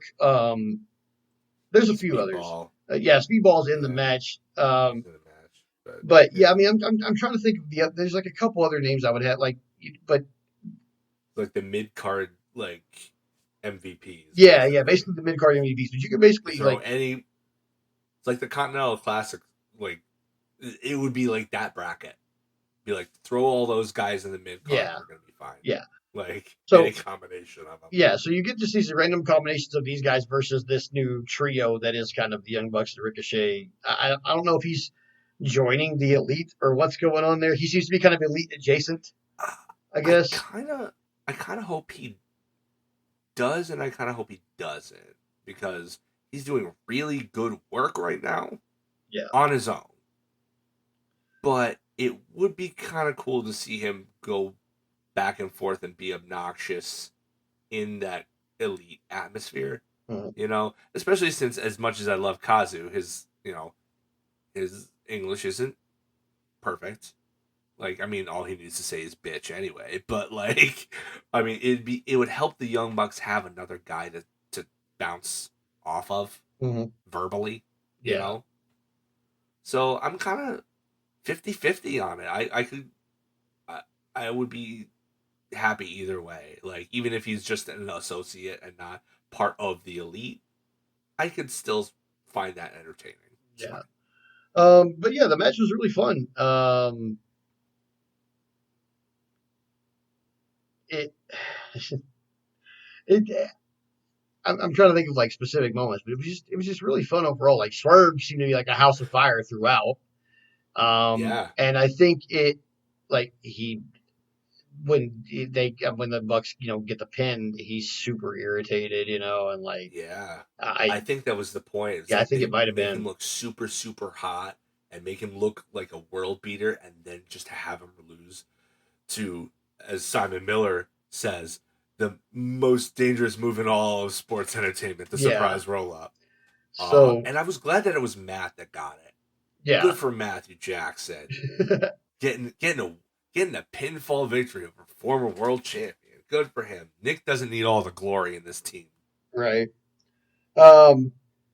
Oh, okay. The Bailey, like the Ricochet moonsault on the Bailey into the house call into Yeah, yeah. the oh my god, dude, that whole sequence was just like, oh, I was like, that was as smooth as it could be. Like, if anybody needs to see what a smooth sequence of high spots looks like, there you go. That's how you do it. See, like It's right there. it's those kinds of things that you know detractors of pro wrestling will look and say, "Well, I can't get into it. Like that looks so fake." It's like that looks so awesome. How could you not get into it? Right? I don't under. There's this disconnect that I have with some people. Like, how could you not look at that and recognize it for the amazing thing that it is? Mm-hmm. It's like, oh, well, it's not real. It's like, how many real fights have you seen that were actually interesting? Not many. Like there are certain like big UFC fights that you can find interesting. So big knockouts or real back and forth doozies. Your I don't know, but most fights, especially in real life, are not interesting. They're like, oh, there's the thrill. Oh my god, there's a fight, and then it wears off pretty quickly. And you know why? Because it's pretty boring. Yeah. Like, this is why professional wrestling has grown the way it is to be more interesting. Like, oh, this is too interesting. I don't like it. Is basically what they wind up saying. Like, this is too interesting. I like my fights boring. Do you listen to yourselves? um. Yeah. Yeah. So after the match, Young Bucks are going back to the locker room, and the Death Riders are in there. I know what this is This leading was to. not followed up on. I know So what I this. hope that they I know what it's leading to. This is the Death Riders reaching out to the EVPs to somehow make that cage come up or get it unlocked so that they you know can aid John Moxley in defeating Samoa Joe, which is what's going to happen on Wednesday. I'm positive. it's so funny Um, seeing John Moxley be such a hypocrite yeah, and talk with such conviction and so brazenly about being the baddest and being the world beater and being this is just he's freaking M Bison from Street Fighter movie. Oh, yeah, it was just a Tuesday, this kind of deal, and yet like he's if this is what happens, it's like, uh, dude, like we see this. Like I know that's what heels do, but usually they're a lot more transparent. yeah, They're not as you know when you if you were to take his promos in a vacuum, you would believe everything that John Moxley is everything that he says he is, and that he believes that he is everything that he says he is. yeah, But because in a vacuum, that's the vibe that his promos give off. It and maybe this is the point of it because he does legitimately want to get booed and not be the cool heel that gets cheered. Maybe the way he found the way to do that is to be so obviously deluded. He really believes it, but he is obviously deluding himself. yeah, you know because like if they're gonna go in there, they're gonna be like, yeah, you raise the cage or you unlock it or whatever so we can get in. It's like, well, you just said in like two straight promos that you're not afraid of Samoa Joe, that you're gonna get it done, that he not just that you're gonna get it done, but that Samoa Joe can't get it done. yeah, Like, go ahead, lock the cage, what, blah blah blah. It's like, you are a liar and a hypocrite, and you are not nearly as tough as you think you are. yeah, yeah. And that's Which, but that's where I'm seeing it's going. And I mean, yeah, they like, I've been wrapping my head around it. Like, they're putting in a steel cage. How are they going to fuck him? Well, how have I seen people fuck before in a steel cage, Bob? Like, yeah, and we've seen tons yeah, of ways. There's 1,000 ways that could be schmozzed up, and it's gonna be because realistically, no one in their right mind is gonna look at Samoa Joe standing across from John Moxley and be like, "The skinny white dude's gonna win." No, yeah. no. Well, okay. Especially not Calling him against Joe is skinny, gonna kill you, he's a Samoa six Joe. foot four jacked dude. Well, Like, I wouldn't call him let's compare him skinny. to Samoa Joe, shall we? I mean, anybody looks skinny next to Samoa But Joe. yeah, I mean, this is like Joe is gonna kill you versus the guy who's mad because people have characters. Yeah, I mean, I yeah, just don't like in a fair one-on-one fight in the wrestling sphere. there's no way Joe loses this match, so it can't be fair. No. And it won't be Yeah. because Death Riders, obviously. Well, Uh, I mean, like I brought up a couple weeks ago, like if wrestling were indicative of what would actually play out, then the Big Show would have been world champion for years and would have been undefeated. that's true. Yeah. Well, I mean, Brock Lesnar would but we still want be our world wrestling to be more champion. interesting than that. Yeah. You know, so um, yeah, I'm looking forward to the match. I really am. Steel cage, I'm sure somebody's gonna bleed like a stuck pig. Probably Moxley. He hasn't bled in a while, so and by a while I mean like 3 weeks. So Yeah, he hasn't got I'm pretty spikes in his back in a few weeks. I mean, something's going to yeah. happen. I have no doubt in my mind though that Joe is walking away the loser. Like he'll be protected, he'll be fine, but like, and honestly, like this is the first, not first, the second. Like you remember at the beginning of this reign where it was like it didn't really seem like anybody had a chance, not because kind of the same way the Hurt Syndicate was. Like they weren't really throwing like real challengers at him, Yeah. you know. Uh, this, but I mean, and even Copeland kind of fits that because as big of a legend as he is, nobody thought Copeland was gonna win. I knew there wasn't a He's chance in hell. not remotely. I don't think people thought he was going to win the TNT title when he did. Like, Yeah. nobody thought I that. need Vegas to So, pick up like, AEW, man, because this I'll is get the rich. second. This is the second of the last three challengers that finally feels like a big deal. Like between that and Swerve. Yeah. You know, like they felt like actual contenders, people who had an honest to god shot at taking the belt off of them. Yeah. And that just goes to show how legit Samoa Joe is. Like he comes off legit because he is legit. Like, I believe everything that man says is the truth. I believe everything that man does. I believe everything that he could say that he would do to me, he could do to me. And I am afraid of that man for that reason. uh, and I believe that other people should be afraid in character of that man for that reason. Uh, but yeah, I don't think that he's losing until All In anyway. So like, I mean, if you're gonna blow off this big overarching storyline that you've had brewing for a year, you want to blow it off on your biggest show, right? Ideally, I think when he loses the belt, whether it's in the match or whether it's in a swerve with Darby or whatever, I think it happens at All In. Yeah. So sorry, Joe, but you're not becoming a two-time AEW World Champion soon. It may happen, but it won't be soon. Yeah. So after that, I might have this out of order, but we have a couple of segments. We got Mercedes interrupting Jamie Hayter, Yeah, which we had a Jamie Hayter interview, and then Mercedes interrupted it, and they ended up brawling out.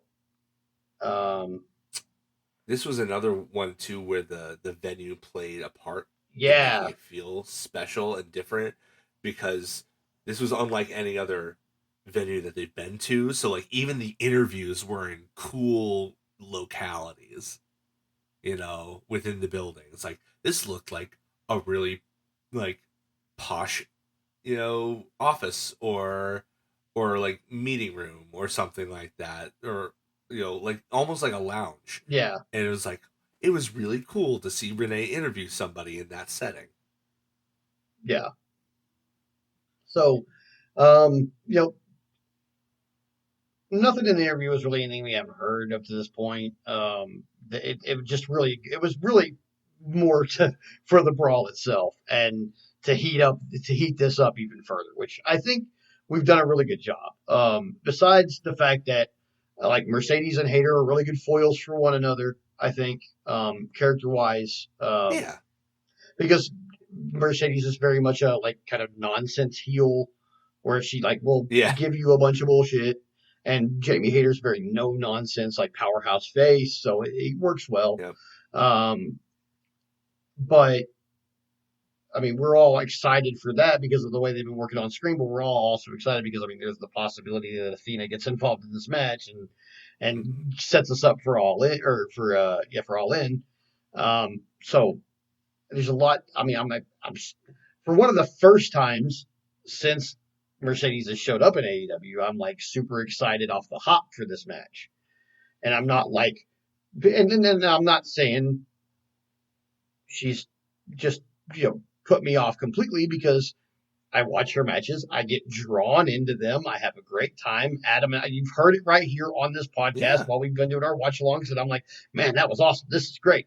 Blah, blah, blah. And then the Yeah. end comes. And y'all all got to Yeah. experience with me exactly how I feel every time that especially that backpack finisher gets used. Um, how I feel. And so I'm not like completely anti Mercedes. I'm just not putting her on that same height of pedestal that all of y'all are putting her on. And that's cool. That's cool. That's just me in my opinion. But this match, I'm hyped from the jump. I'm hyped from the jump. One, because I think there might be a Schmoz finish that sets up something that I really want to happen later on. Secondly, I know Mercedes is not coming out of this match unscathed. You don't go into a match with Jamie Hayter and not get a bit of a beating, which is exactly kind of what I want to happen. And then also, Mercedes does put on good matches. So And this is the first time around. I don't think they've ever met on the indie scene or I anything don't think either. they So have. this is So one on one. This is a new matchup. yeah, this is new for me. I like new also. So yeah, I'm kind of into this to see where it goes. And I'm kind of okay with them just doing like little heater segments like this to keep it hot while we move into it. We got a few weeks left.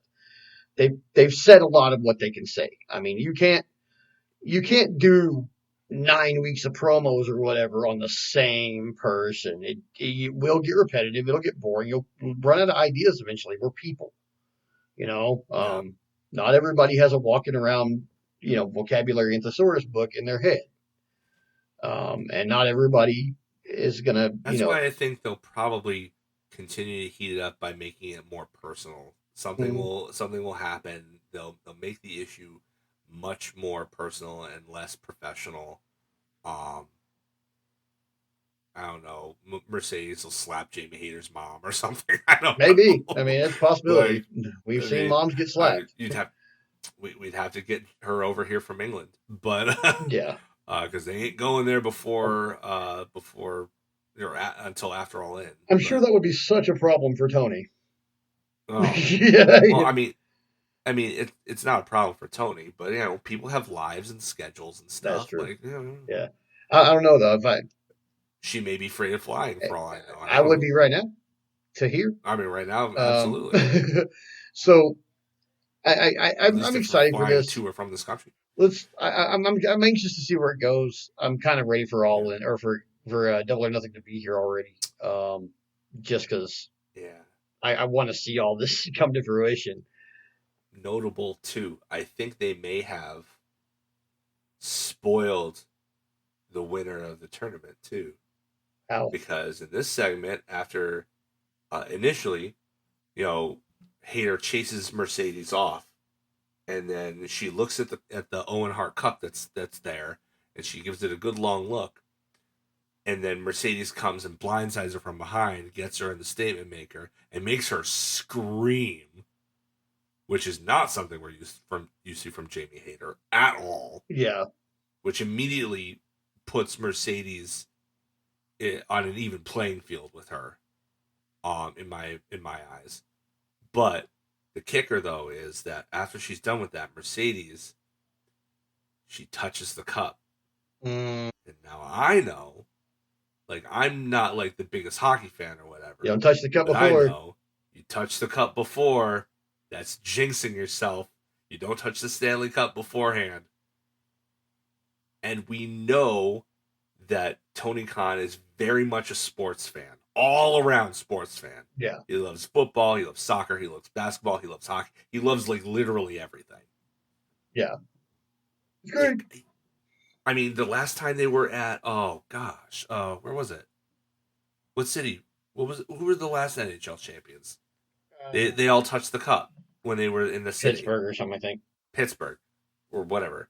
Yeah, last time they were there, they all made a big deal about like taking photos of the cup and everything. So it's not like he doesn't know this. I'm not a hockey fan, and I know this. So Tony Khan, of course, knows this tradition of not touching the cup. Yeah.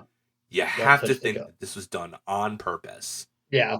You have to think that this was an Easter egg. They love Easter eggs in AEW. They love it when they do little things that you pay attention to reward you for your attention. I think that this was a tell. I think that this just seals the deal. Jamie Hayter's winning the damn thing. I can only hope.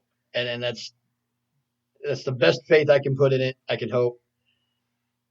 Yeah, I really hope Hayter wins it. She deserves it. I mean, come on. She won the title. She was super hot and super over and then got injured and had she has as yet not gotten back to where she deserves to be. Yeah, she's been kind of treading water since her return. Yeah, so I think to set up for this moment. I think so, and I hope so. So moving on from there, we gotta move. Yeah, and we're getting we've been lingering. Yeah, so we got a Statlander, or we got a Willow Nightingale interview, but it was almost immediately interrupted by Statlander, who's, if we're not going to talk back there, we got to talk up here. And Willow, of course, is like, I don't have anything to say to you. So she's like, but if you want to talk, we can talk in the ring on Saturday or on Collision tomorrow night. It was Thursday at this point, yeah. So we can talk in Collision in the ring if you want to, and they make that match. We'll talk about that in a minute. Awesome. Then we get a championship eliminator with Kazuchika Okada and Kevin Knight. Man, I kind of, when this started and Rush showed up and started beating on Kevin Knight because of that last four-way match where apparently Kevin Knight now owes Rush $100,000. Yeah, he went all, bitch better have my money. Yeah, he went totally, bitch better have my money. You better have my money when I come to Connect. But he comes out there and he starts basically beating the hell out of Kevin. And I thought we were going to throw it out. I thought that was the point of this. We were going to, this was going to happen. They're going to throw the match out. It's that we're beginning the Rush versus Kevin Knight feud, which I'm interested in, oddly enough. Yeah. It gives something for Rush to do that doesn't involve other luchadors. Yes, exactly. So then Speedball comes out and saves Kevin Knight and kind of runs Rush off, which is odd to me because Rush seems like the kind of guy who would just steamroll a guy like Speedball. I mean, where was Dralistico? Yeah, where was Beast Mortos? Exactly. Well, Dralistico was getting ready for his match tomorrow night. We'll talk about that in a minute, but because it was great. But where is Beast Mortos? Yeah, where's Frank Mortos, attorney at Raw? We need him for real. Another guy who's probably annoyed at MVP that his services were ignored. Yeah, he was right there. So he's right there. To his credit, Kevin Knight is like, no, we're still going to do this, and then selling hurt the whole match. Works a great match with Okada. Arguably a really good match. And here is where I get my heart broken. And we'll talk about that just a little bit, since we got to kind of, we got to move it along. We're already, like an hour and 40 in. But I didn't know until they mentioned it on commentary here that Kevin Knight is also going to do Best of the Super Juniors. And so they have built him up for me to want to see him on literally every show and pretty much giving him to me on every show, including Hey EW. Check that one out. It's great. It is. But now he's an interesting guy. They just want to pull it out and bust it out. And it's like, hey man, he's going to Best of Super Junior, so we're not going to see him for a few weeks. Man. Yeah. Does that mean we're not going to see him at Double or Nothing? Because he at least deserves like a pre-show match, Yeah. And the thing about Super Juniors is it's round robin tournament, so it's not like he could get eliminated in the first or second round and then no, come he's back got to be there the stateside. whole No, thing. he's got to be there the whole month. Yeah. So, Um, but I mean, you want to talk about making an immediate impression and booking somebody to be a big deal, so that when he's gone for like this, you are clamoring for him to come back. I don't think they could have done any better a job with Kevin Knight than they did. no, not at all. Honestly, like he's been here for 2 months and has made an immediate impact. Dude, I'm a Like, fan. yeah, I had no idea who this kid I'm was when becoming he a fan. showed up. I was like, I don't know who this kid is. If he was on ROH before, I don't watch ROH, so I had no idea who this kid is. And the dude is the first one to be contracted with both New Japan and AEW at the same time. Wow. So get that bag, kid. Yeah. Go for it. Oh, he's getting that bag, I bet. But yeah, like I had no idea who he was. You brought him out. Yeah, me He neither. impressed me with a really great match. Then he impressed me with another and another and And another and another. another, and it hasn't stopped yet. And I need more Kevin Knight. I need Kevin Knight to win the TNT title. It would be I need that great. to happen today. Thank you, Tony. Like, I'm Well, sorry, that but what might are be you doing with somebody Adam else's Cole? future. I get that he won it and he deserves to have a little bit of a title run, but what are you doing with him? Turn Putting him those on guys. commentary wasn't a bad idea. Will they please just turn the Paragon back heel? Pretty please. I don't like face Paragon. I just don't, man. I don't really enjoy it that much. I like Roddy and Kyle and Adam when they're being dickheads, man. They need to. It's tough because Adam Cole as like a person Is a fucking awesome dude. He's a great person. His streams are like he top seems notch. Like an incredible person. Yeah. Like kind and gracious and giving and just like everything that you would want in a friend. Mm-hmm. Adam Cole is as a person behind the person behind the character. Mm-hmm. But as a babyface,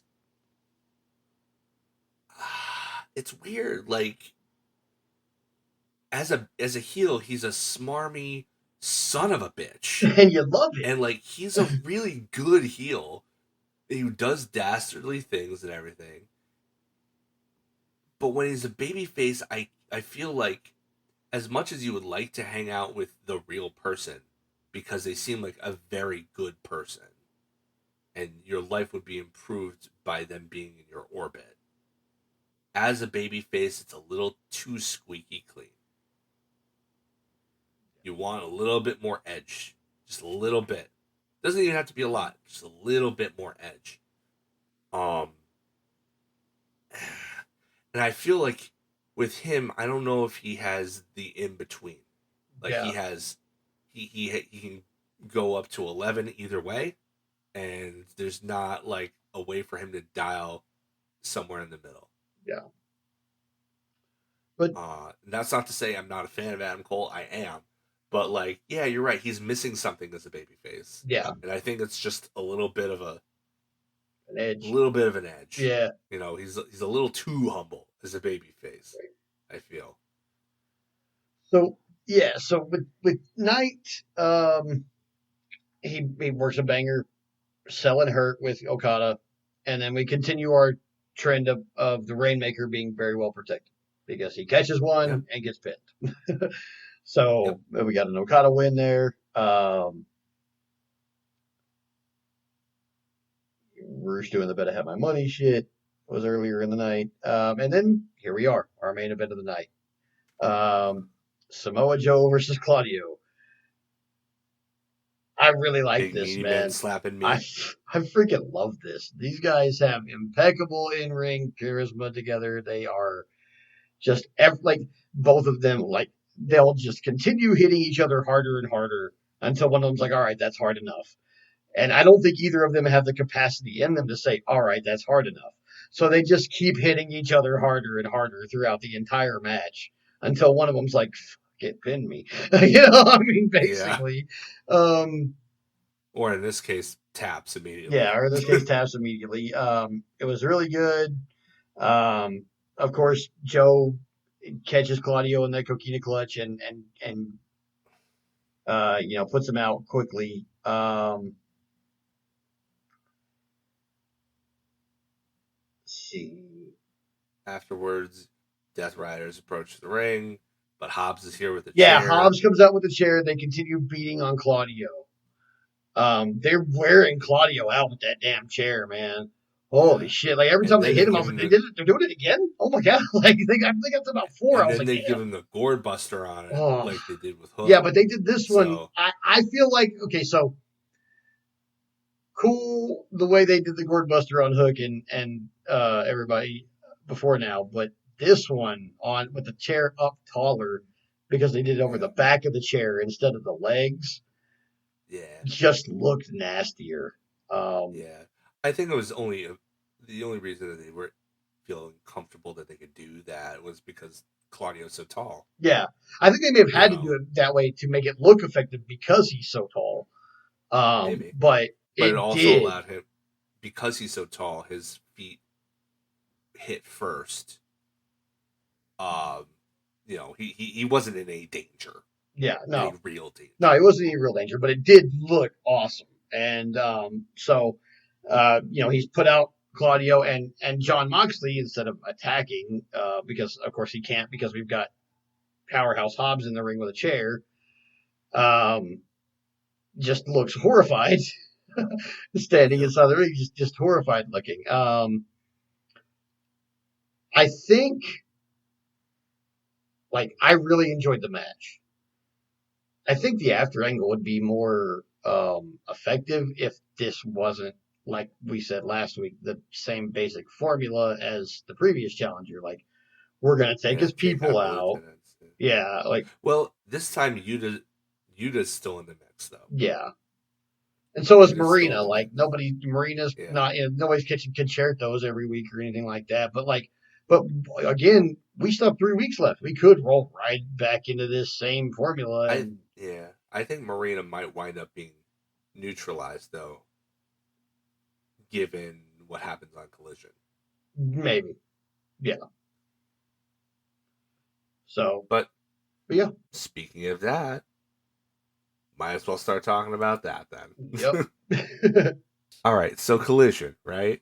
Again, taking place with Masonic Temple. They did a two-shot there, back-to-back days. Uh, definitely. I don't think I can think of a. Maybe it was because they were both so close together. They were back to back, but I can't think of any better example of Dynamite being the storyline show and Collision being the wrestling show than what we had this past week. Yeah. Because this was very wrestling heavy as opposed to Dynamite, which had, wrestling, but was very, very move these big storylines along centric. Yeah. Um that being said, we still opened up with the best thing in professional wrestling today, Timeless Tony Storm, talking about her first time in her wrestling. Her first time wrestling, guys. Yeah.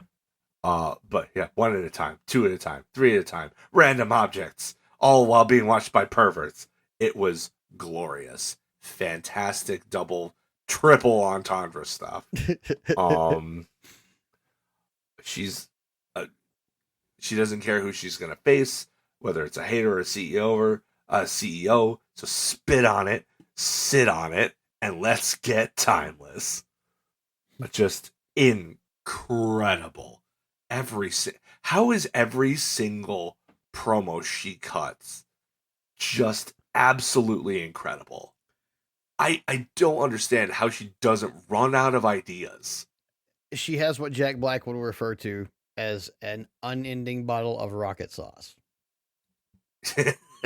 I believe it. And she's like, what, 30? Not even. Maybe? I think she's 29. 29, 30, yeah. I think she may be less. I think she may be younger than 30. Definitely younger I'm than looking me. it up right now. Clickety clack. She is 29. Golly. She's turning 30 in October. What day? The 19th. Oh, hell yeah. Libra life. What's up? Like, she already has the rocket strapped to her. Like, we need a bigger rocket. We need a bigger, faster rocket that doesn't come from SpaceX. Thank you so much. I will say though, to their credit, that self-landing rocket was awesome. That was amazing. Screw Elon, but like that was fantastic. That was incredible to watch. Tangent aside, here we are with Paragon, and Rai says that he's disappointed, but like he and Kyle, I hate that he kept on saying that he and Kyle are one of the best tag teams. Like that's Yeah. objectively true. I mean, it's subjective. But you should be saying you're the best tag team. Like you should be saying you're the best. Yeah. Even when only one tag team can be the best, and that's subjective. But when you're cutting a promo, if you're saying you're one of the best, it better be to set up that you want to be considered the best, instead of just saying it over and over again, and just like it sounds like you don't believe in yourself. Yeah. You know, like we're one of the best. It's like, say you're the best. Yeah. Even if it's demonstrably not true, say you're the best. Yeah.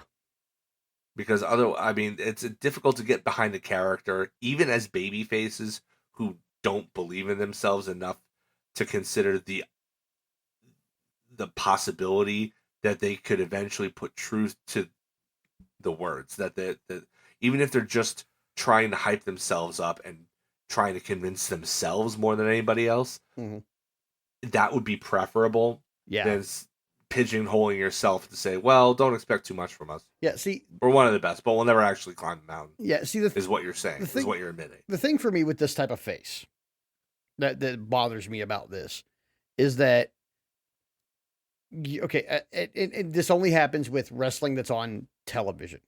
Okay, this if you're doing this at like an indie show or something, I can get into it.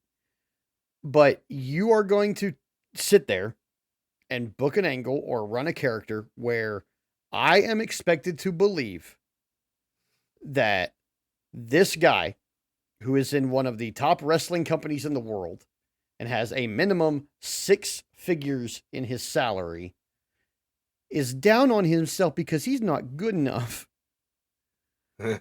Fucking what? What? Are you daft? Okay. Like flip side of that coin, just for giggles, it's called All Elite Wrestling, right? Yeah. Why are there jobbers? That's a good question, actually. Right? Like, why are there any? Like, that always bugged me about WWE too. It's like, oh, this is the pinnacle of sports entertainment. Only the best are here. It's like, then why do you have a slew of jobbers? What makes them so much better than all the indie talent that's on the scene, lighting up the world? You can't tell me that Heath Slater is better than frickin' Speedball Bailey. Like, oh no, not at all. But what I I mean, up until a couple of months ago when he signed with AEW, that's what I'm saying though. But like, but I mean, kind of some years back they got rid of that. So like, there used to be. Well, they still bloody well act like they still carry themselves. Oh, if you wrestle here, you're one of the best. It's like, there used to be like, and never really an AEW. No disrespect to JTG or anything. But, well, like so, this didn't really happen in AEW because AEW it came about after the time of this, but in WWE up until like I don't know, probably 2010 maybe, or maybe 2015, they had like a solid like probably 20 or 30 people on the roster that were there for years, and if you saw them you knew they weren't going to win, and there were enough of them that you might not recognize them if they came past twice on TV getting smashed. But then around 2010 or 2015 this shift kind of happened in the wrestling industry where they would go to a town and instead of having 30 guys that they've contracted to their roster that travel with them and sometimes just sit in the back and don't fucking do anything but eat catering, they go to the local promotions and go, hey, we need 2 or 3 guys. Send us your champions and we'll do something with them on TV. And they'll end up being security guys, or they get squashed, or Jake Logan, one of my local guys, was a Rosebud a couple of times on NXT and on Raw. Gary the Milkman Millman, the guy who got his, like, I'm cleared to compete. And he got his ass beat by Kane. Is a good friend of mine named Efren. A really good friend of mine, actually. We worked in this territory together. We both started around the same time. We've worked together the entire time. He's no longer wrestling, but yeah, Gary the Milkman Millman is a friend of mine who was a local guy here in Amarillo. So, you know, like they started doing that okay, we don't have jobbers. We'll bring in these indie guys, and that's what is expected. We're the pinnacle of sports entertainment. They've gotten a shot here, and this guy's going to get in his underwear and then get chokeslammed by Kane. You know, Yeah. so they started doing that, and then AEW kind of did the same thing because, I mean, yeah, there's guys who are on the main roster who you know are going to lose if you see them, kind of, but not really, because like Blake Christian could catch a win. You know, it's feasible. It wouldn't be odd for him to catch a win. Mark Briscoe looked for a little while out there like he was going to get slown into like the jobber thing after he lost his ROH world title, but then he's caught some dubs over Kyle Fletcher, most notably in the past few weeks. Yeah. So not really a really jobber. Good match too. But if you look at like Dark and Elevation, every match on Dark and Elevation was a standard AEW star squashing a local guy, and I know so many people that were on Dark and Elevation. With the exception of maybe like the main event. Yeah, except like the main event of the show, like we'd have like Lady Frost or somebody, you know, It was a lot like what wrestling on TV was like in the 80s. Yeah, basically. It was a lot like that. Yeah, it was. So I think now, I mean, technically there really aren't any jobbers, and when you do see them, it's mainly like people from the indies that are getting jobbed out, because that or like from ROH. There'll be like big deals in ROH, but as soon as they get a match on AEW TV, they're like, oh, okay, well, you're losing to the AEW guy. Looking at you, Gates of Agony. So, which is unfortunate because they've got something, man. I think their luck is going to turn around. I really do. I hope so. I think that they're being positioned for that. Yeah. But with that said, with our distinct lack thereof of jobbers, I guess, we got our first match of the night, which is. Oh wait, no, we forgot to talk about what happened at the end of the segment. Okay, what happens? Here. Wait, I got it. Grizzled young veterans are back. Oh yeah, the GYV. Okay, yeah. That threw me off. Where have they been? ROH. So he brought him in, made a big deal out. See that. You bring them in, you make a big deal out of them. Everybody's super happy to see them, and then they disappear. And where they've been? ROH. My guy, nobody is watching ROH, man. Like, put it on YouTube. You'll get way more views on YouTube than you will your stream. It either needs to go on YouTube, where it will probably be more lucrative for them in the long run with advertising dollars and stuff like that, or get them a TV deal, Tony. You could do it. You could. I'm sure Warner Brothers Discovery has a smaller network that could use some live sports. You know, I mean, they'll probably get the TNN ECW deal. It'll be on at 1:00 in the morning somewhere, but you know.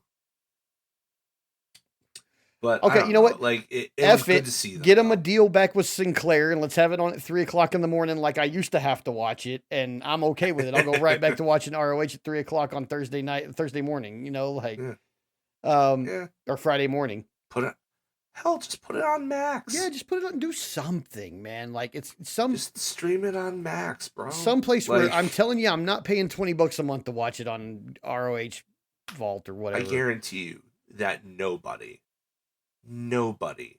is going on Max for sports other than the occasional boxing and like I think they have a couple of football games or something like that. Okay, so here's but like nobody in this country gives a crap about soccer. I'll tell you what I watch on Max. They have 3 or 4 US football games a year. They do the Premier League Championship Soccer, which is the most watched football by US people during any given season, is the actual championship series. So I watch that actually. They have boxing on there occasionally. And then now I think they have all the bicycle racing. I don't watch that Who shit. watches that? But then they have wrestling, and college basketball is all over there too. I think they host all the college basketball games. Which well, at least I mean I can. they have a kinda get whole that. sports section now. They didn't have that before AEW. Like once they got AEW, they were like, oh yeah, guess what? We have a whole bunch of other sports too. We should make a section for Yeah. that. Well, they might as well just add Ring of Honor to it. They then. should, man. Hey, I guarantee it'll get more. It'll get more views than the cycling. Guaranteed. I mean, fuck it. Okay, most of these apps, Netflix, YouTube, Max, their key metric is time watching, time spent watching the app. So Yeah. give me something else to watch on that app that I want to watch, ROH, and I will watch it more. I think it's a pretty easy business decision on both ends of that spectrum. Just fold that crappy ROH monthly service. If anybody's got like 6 months or a year out from now when you fold it, bought, work a deal with Max to have them convert it to a Max subscription and then call it gravy. Yeah.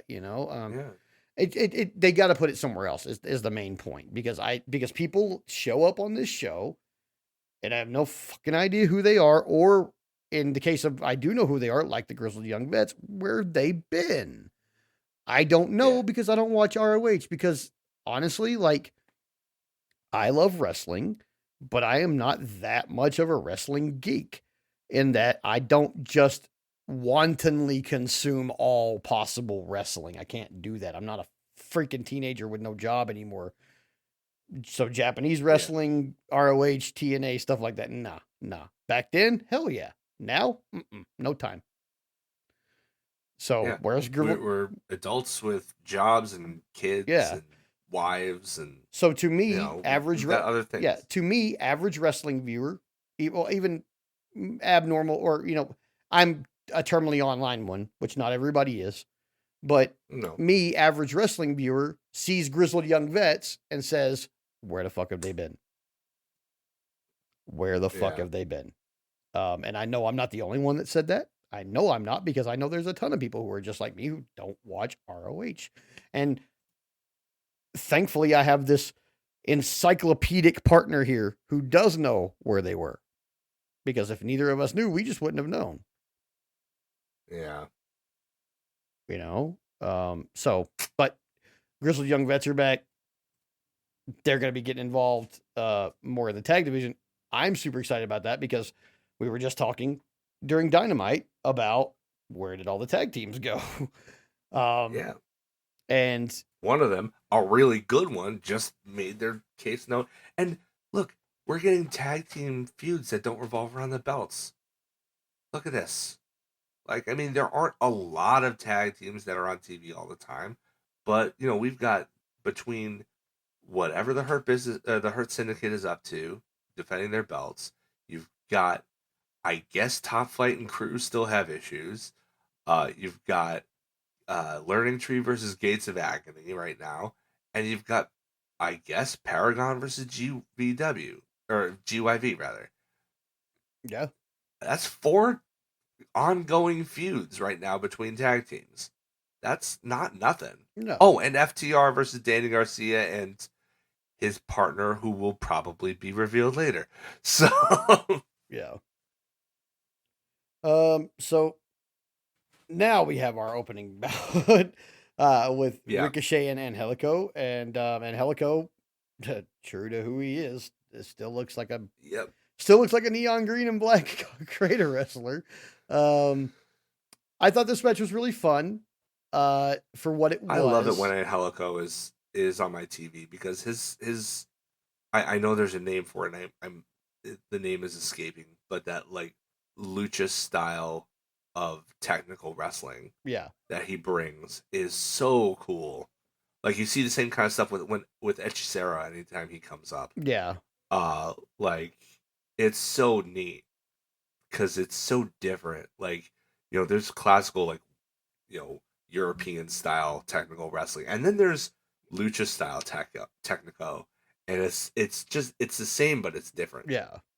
And it's a different flavor, and it's very, very cool, very intricate, complicated. How does he do this kind of stuff? It's the Sabre Jr. kind of stuff. That's like, I mean, he doesn't necessarily take from that style, but it's the same in the fact that it's like, how would you even think to twist somebody in that way Yeah. to try and get them to submit? How would you even think that, oh, I can contort this way and this way and this way and fold them in this position and this? Like, it's so, as a fan of technical wrestling, it's very, very entertaining for me personally. I liked it that he broke out the tequila sunrise. Yeah. Like, that's the only good thing memory I have about Conan anymore. Uh, I thought that was cool. I mean, he worked like half the match trying to get him into an abdominal stretch specifically so that he could slap his bald head. Yeah.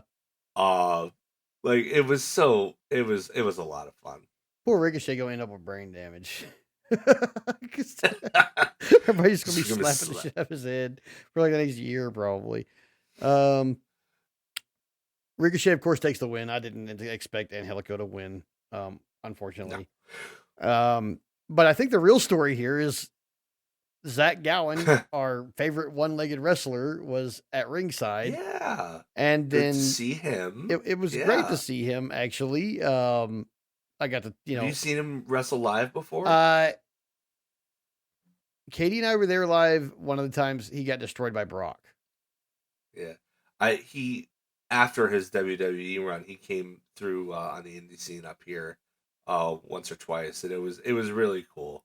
It was really, really cool. He teamed up with what's his name? He's a wrestler with cerebral palsy. Oh, I know who you're Can't talking about. I remember can't his remember his name. Like they had a documentary made about him a couple years ago. Yeah. I've seen it. Can't I just remember can't remember his the guy's name. name. But they had a tag team match against somebody. It was really neat. It was really cool. Yeah. So I'm a big fan of Zach. Zach's cool. Yeah. I'm excited to see how this goes because I mean, of course, Ricochet's a dick to him, but he took his leg, like took it. Yeah. He kicked his leg out from under his leg. Yeah, and then he took it. So two things. And it's announced later we're gonna get a match about this. And we're gonna get Zach Gowen versus Ricochet, which what year? In the year of our Lord 2025. Yeah, but also I am in dire need of Ricochet getting worn the hell out with that leg. Man, I need him to beat him like a redheaded stepchild with that thing. I feel like whoever he's going to be facing at Double or Nothing needs to act on Zach's behalf and beat the crap out of him with that leg. Chase him off after the match. Because, I mean, I don't think Ricochet is going to lose the match. I think he'll probably win the match, threaten to beat Zach Allen with his own fake leg, and then somebody will come out to defend him. Yeah. Then get chased off. Right? Yeah, but I wonder who that would be. Zach will corner, and then maybe Zach will corner that guy at the pay-per-view. Mm-hmm.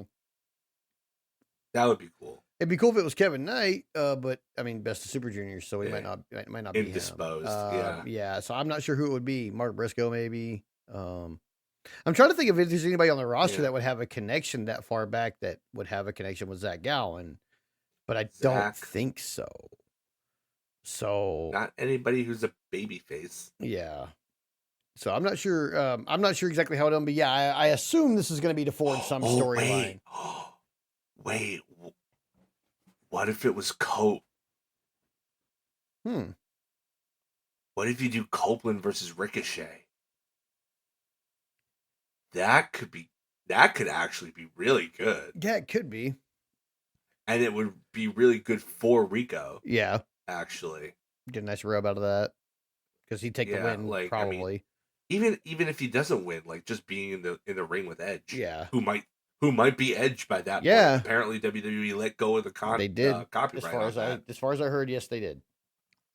Which is odd. Odd that they right? Maybe they know they know what the rest of us see when we watch AEW and that he is not long for this business. It's sad, and I'm not taking anything away from him. He had an amazing career, but he's not going to be here much longer in the business and hope to have a good quality of life afterwards anyway. So I'd give it a year. yeah, I'd say about that. Yeah. That's about it. I mean, John Cena's about to retire. I bet Randy Orton's probably gonna be next in line after that. And then we got Edge. I mean, we're talking Yeah. about guys in that whole that same kind of crop of superstars. Yep. So yeah, I mean, it would be cool if it was Cope though, mean, but I'm still not sure I who it think would it'd be. that's the only person I could think of that would have a personal connection with Zach. Like they didn't do anything on camera together, but they were part of the roster at the same time. Yeah. And like, Yeah, I can see Cope so coming was out and be like, "This guy Christian, was so but nice to everybody. Why are you a prick?" yeah, Like, yeah. so yeah, I'm not sure how we would. I mean, maybe it could be Rhino. Maybe that's the way that they incorporate him into this for the residency and all that. Yeah, it I could don't be. know. It could be a lot of good choices there. I don't know. I'm kind of excited to see There how are a that goes. couple, yeah. If that comes to fruition at all. I mean, we postulated something like this before, and it ended up being like a clean, loss with no interference, and it's like, okay, well, Yeah. All okay, right. Yeah. But yeah, then let's see what was after that. We had 8-man tag. oh yeah, our 8-man tag, which was Don Callis and the boys put out this challenge on Dynamite, and the Outrunners have found their partners in our ROH World Champion Bandito and AR Fox, and they're going against Kyle Fletcher, Lance Archer, and what they're now calling RPG Vice, which I'm not. I prefer Roppongi. Yeah, I think so too. Honestly. Yeah. It's just weird. It's just a lot. RPG Vice. Yeah, like that's one of those things that it's clunkier to say than it is to write. Yeah. And I think they were probably it was shorthand to put that down. Like online, if you were describing them, you'd put RPG or RPG or RPG Vice. Yeah. Because it was just shorthand. Yeah. You only have 140 characters on Twitter, right? Yeah. You got to save them where you can. That kind of deal. So I think it probably came out of that. Yeah. But that's one of those situations where the shorthand online only works because you don't have to say it. Yeah. Because Roppongi and RPG take the same amount of time. Yeah. There's no economy of syllables there. No, not at all. It's just Roppongi is less clunky. Yeah. So why don't you just say that? Like, you've called them that before. It's not a copyright issue. Yeah. Clearly, you had this working relationship with New Japan. They're pretty cool with you guys. Yeah. So I don't know why they're compared to literally everyone else. But, yeah. Like hey, AEW, yeah, y'all can use our footage. Anybody on YouTube? Copyright strike. Yeah. So yeah, show us what you got. But this this is one of my two favorite matches of the night. This one right here. This was nuts. I had a fucking fun time watching this match, man. It was great. Yeah. You know what I liked about it? It was when it was announced, it was like, oh, AR Fox is in it. Oh, he's clearly taking the pin. And then they announced Bandito as part of the team. I'm like, okay, well, he's the ROH World Champion. Maybe the baby faces actually pull this out. It was just enough doubt to add some intrigue to the match. Mm-hmm. I mean, it still went the baby faces way or the heels way. You have to establish now that Don Callis has some new members. You want to highlight them. Mm-hmm. And to that end, they do get they break out a new finisher. They're calling it the Jackal Driver. I think that's a super cool name. I think it's a cool name, and it's a great callback to Don Callis and his time as the Jackal. The Truth Commission of all things. Oh man. Now I need Lance Archer to have a Cyrus bomb. Yeah, Cyrus golden bomb. Man. Yeah. Yeah. But yeah, dude, cool name, super cool throwback, cool move. I thought it looked cool. Yeah. I can't remember what the proper name for that is called, like a cradle driver or something like that. It looked like a double underhook, not double underhook as in like pump handle. Does the double underhooks? Like it was like a double. It was like they both did a fisherman buster on it. Yeah, kinda. But I really liked it. It was cool, man. Yeah, I thought it was cool. And they're the ones who get the pin, which is the right call because they're the ones that you're trying to establish. Yeah, because they're new to the family and everything. Oh, what's his face? Rocky Romero he's growing out his heel facial hair, which is great. Bizarro Rocky Romero has so the scummy. goatee. Yeah. He looks so scummy, and I love it. Love It's it. perfect. He's also like the only like short guy in the entire Callis family. Yeah. And it's so funny to see him with the rest of them. He's like the little like here's this big stable of giants, and here's this little snidely whiplash gremlin looking guy rubbing his hands together. It's so funny. It's so funny. Good Every for heel group Rocky needs a though. chaos gremlin, I and he is it. I am so happy for Rocky. He's getting a little bit of a push out of this. Yeah. Dude is so important in the scene of modern wrestling for putting all these being the liaison for all of these relationships. And with WWE buying, like they could have forged a relationship with AAA, and instead they outright bought it. Yeah.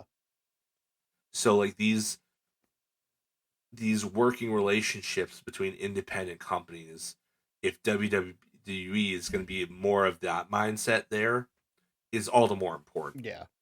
Keep these companies working together and being civil and having professional relationships, but also being importantly independent of one another. Yeah. More places for people to work that don't fall under this WWE hegemony. Yeah. But I mean, there was so much cool shit about this match. I think my favorite part though is Lance Archer just going around and causing chaos. He almost didn't even participate in Yeah. the match. He was just tearing shit up everywhere. Yeah. Yeah. You want to talk about Chaos Gremlin? Of everybody in the Don Callis family, Chaos is that guy's middle name. Yeah. Like, he just wants to destroy things. That's literally it. He just wants to destroy people and things. I'm fine with it. Yeah. When you're 6'7" and close to 300 pounds and can still do rope walks, yeah, do whatever you want, Yeah, Lance. whatever. You're fine. Yeah. You're good. So yeah, he's just I just tell me ahead of time so I don't have to be in the warpath. right. Like, do I need to turn my head? Because, but yeah, dude, I had a lot of fun with this one, man. It was probably Yeah, it was definitely one of my two favorites of the night for sure. Gates of Agony. Mm, They come to the ring. They want Brian Keith and Big Bill. I was glad that they did this because I was kind of underwhelmed with their weird parking lot stuff last time. Like I was really looking forward to it, and then it just didn't quite deliver like I wanted it to. This was a lot better. And you know why? Everybody wound up going through tables by the end of it, and it was rad. Like it was proper chaos. It was like a do-over. yeah. And I felt like they got it right the second time. It was like when you do poorly on a test and your teacher takes pity on you and lets you take the test over. Yeah. But all they do is really like change the order of the questions. Like they're all the same questions, but they just change the order on them. Yeah. And so I was like, oh, okay, here we go. Like it was like that. Importantly, they both looked even on this. No one team really dominated another. Everybody puts everybody else through tables. It's great. It's fantastic. So Yeah. thumbs up for me. Oh, for sure. For sure. Fun little segment. And after this was my main event. No disrespect to anybody else on the card, but as soon as this was announced the day before, Chris Statlander versus Willow Nightingale became my main event. Oh yeah. 100%. I wanted this match. I got this match. It was almost exactly what I wanted. The only thing I would have changed was like, why are we still going with this Marina thing? Like, why are we still doing it? Like, is it because Willow's gonna be going for a title and they needed something for her to do? I don't know, but like the match itself was great. It was really even. They both know each other so well by this point. But yeah, like the ending came when Wheeler Yuta and Maria Shafir come out, and Stat was on the outside. Importantly, she didn't see any of this. She wasn't in on it. She wasn't privy to it. She wasn't in cahoots. But Yuta's walking down the ringside area, and then Marina comes out and chokes Willow with a chain. Chokes her right out. Both of them get out of the side of the referee and of Statlander before Stat rolls back in. She hits Saturday Night Fever, which honestly I don't think they sold well enough on commentary. Like, I know why, because you want to be sensitive, because culturally, you don't want to upset anybody's feelings, but like, call it like it is. Willow is wonderful and she's beautiful, but she's a big lady, and it, Stat picking her up should be kind of sold as kind of a big deal. Like, she just effortlessly picked her up and turned her upside down and dropped her on her head. Yeah. Like no problem without at all. None whatsoever. To me, that's impressive. That's not a judgment of Willow Nightingale. That's me being impressed with Chris Statlander. Yeah. That's all that is. Yeah. Like, she's a big girl, and you should acknowledge that it was impressive for Chris to be able to do that. I don't think that that's got any inherent judgment in it at all, as long as you state the fact. Yeah. For me, this was my other favorite match of the night. Like, I mean, they would just beat the snot out of each other. First of all, I mean, like, good lord, they were pretty snug. They got snug in a way that only friends can. Yep. And it was that click snugness. Yeah, and like the type of snug when you're having a fake quote unquote fight with your best friend, you want to make sure it looks good. Yep. It's just that they really were kicking the shit out of each other. Like, but it was just so fun, man. Like, I really enjoy these two's work. I enjoy them together. I enjoy them apart. I'm really a big fan of both of them. These two are a big reason why I like the women's division in AEW way more than I like the men's division. They are such a solid foundation for this division. Yeah. Like, it doesn't really matter who's on top, who's got the belts or whatever. Really, the heart and soul of AEW's women's division, with much due respect to my girl Tony Storm, I love you, but honestly, if you're talking about the foundation of the division, it's those two right there. It's Willow Nightingale and Chris Statlander. Yeah. Like, it would fall apart without them. It really would. Like, you would lose a huge part of the soul of that division and of AEW in the process if those two weren't there. Like, if they ever both got injured at the same time, or if they both left for WWE or something like that, my heart would be missing a giant part. If AEW lost Willow Nightingale to like WWE, the AEW fans would lose their fucking mind. Oh my! I mean, honestly, I couldn't blame. I wouldn't blame them, but like, normally, they lose their fucking normally, mind. The fandom in generally gets a little bit overly when it comes to the other side, but like, that would hurt. Yeah, that would really hurt. It would. Like, it would. Especially since that they wouldn't do anything with her. They don't really respect the. I was surprised they didn't let go of Piper Niven in the latest run of releases, because generally speaking, they're a little bit ageist and they're a little bit like everybody should look the same. Yeah, and that sameness should not extend to people who are on the women specifically who are on the heavier side. They'll give a pass to Nia Jax because of her familial connections, but like, the fact that Piper Niven, I think it speaks to her character work and her just being so funny that they couldn't let her go. if that wasn't a consideration, I think she would have been let go with everybody else. Yeah. Because she's LGBTQ as well. She's openly bi. Like, Yeah. if that, I mean, too many of those were, too many of those women were part of that group to be. If it's a coincidence, it's one hell of a coincidence. Let's just say that. Yeah. And Piper Niven fits into that category. She fits into the heavier than you should be category.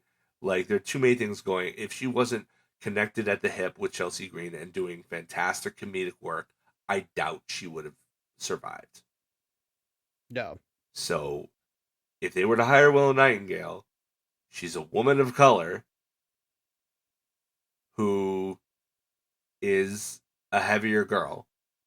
She's already kind of running uphill as soon as she enters the race. You know, like, I don't think that they would do anything with her that they didn't already do with Bailey. And they got tired of Bailey being that way after a while. So, I mean, maybe it's just I think that AEW treats her with respect. I think that they're really, like, they're just, like, so close, man. They need to pull the trigger on her, though. Yeah. Eventually they need to strap her up, and they need to do it in a big way.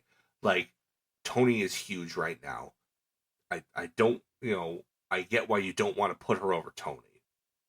But, like, in the next year, whoever takes the belt off of Tony should probably lose it to Willow. Yeah. I think that's really the call that you have to make. Yeah, I think so. And I don't think that's a difficult call. No, I don't think think it is that's either. a very logical, reasonable Yeah, I call. think it's one of those, like we have seen you move your entire title picture around for people that are over. Yeah. If anybody's more over than Willow, please point them out. Everybody loves her. Everyone and they should. loves Willow. They should.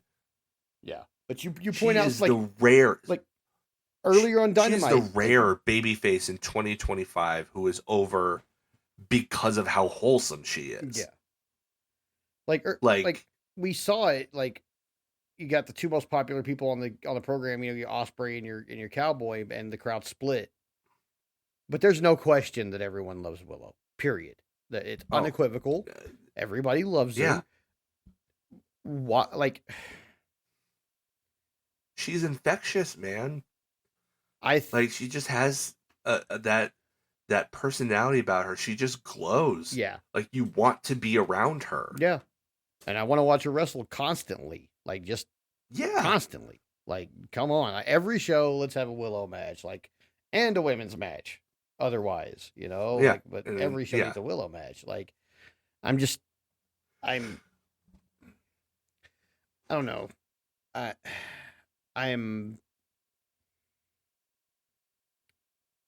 This is the, like, one real, like, bugaboo I have right now about, like, Tony's booking in AEW. Like, you have a girl who has arguably replaced Britt Baker as one of the pillars of AEW. Yeah. Yeah. I'd say that's and fair. I would say that arguably even two of those four pillars are now women, not just one.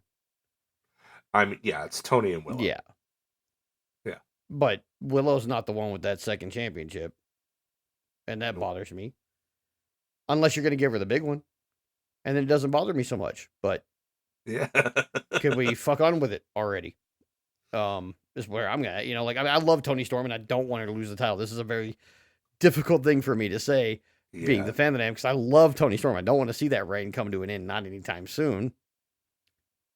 But right now, I think maybe the play is that it comes off of her and onto Jamie Hayter at All In, which restores balance to the universe. All right, cool and all. But then I need a slugfest with her and Willow, and I need Willow to win. Yeah. Sorry, like, and immediately, if possible, please and thank you. Oh, well, let Hayter win in London. Let her get a win in on this. over Megan Bain. Cool. And then right into a program with Willow. Perfect. Yeah. You know, but yeah, something. I'm very impatient for Willow Nightingale to be a champion again, but also the world champion. Yeah. Fuck. You go if Tony Khan breaks the gender barrier ever, I'd advocate for her to be the first women's world heavyweight champion. They did. I mean, they teased. They have doing several times. Some intergender wrestling not that long ago. Yeah. And this wasn't on the show, but this was on YouTube. AEW uploaded a post-match promo. So after this match and after she lost, she basically said, Marina, you keep making things my business. So now I'm making you and the Death Riders my sole business. And you call yourself the problem. Well, the biggest problem that the Death Riders is going to have is me. So that's kind of big because it's one woman against a stable full of one woman and a whole bunch of guys. So immediately, right off the bat, the optics of it are she's taking on a whole bunch of dudes. That's the optics of it right off the bat because she said she was going to be a problem for all of them. Now, take into account too that there was physicality between her and Moxley of all freaking people in that mixed tag about a month ago, and it's very clear they value her. I think it's just a matter of timing. So if she's not going to be involved in either title picture, mixing it up with the guys is not a bad use of her time. No, it ain't. It ain't. I'd lose my mind if she beat up Wheeler Yuta. I think that she should just throw him around the ring, just beal him like 17 times in a row, and then hit him with the babe in the power bomb and have her win. Just do it. Why not? It's Yuta. He can always get his heat back because he always has heat. It's fine. It's totally fine. I think they should ostracize him. Like she beats his ass like handily, and then they ostracize him, and that's like the start of the. And then she beats up Pac, and then and then she beats up Pac, and they're like, "Well, we can't ostracize." And then Pac goes back to Yuta and be like, "Okay, maybe we were too hard on you. Maybe we were wrong." Can you imagine Pac saying that? If Pac ever says he was wrong or I'm sorry to anybody ever, I'm going to consider that a face turn. That's why you save that moment.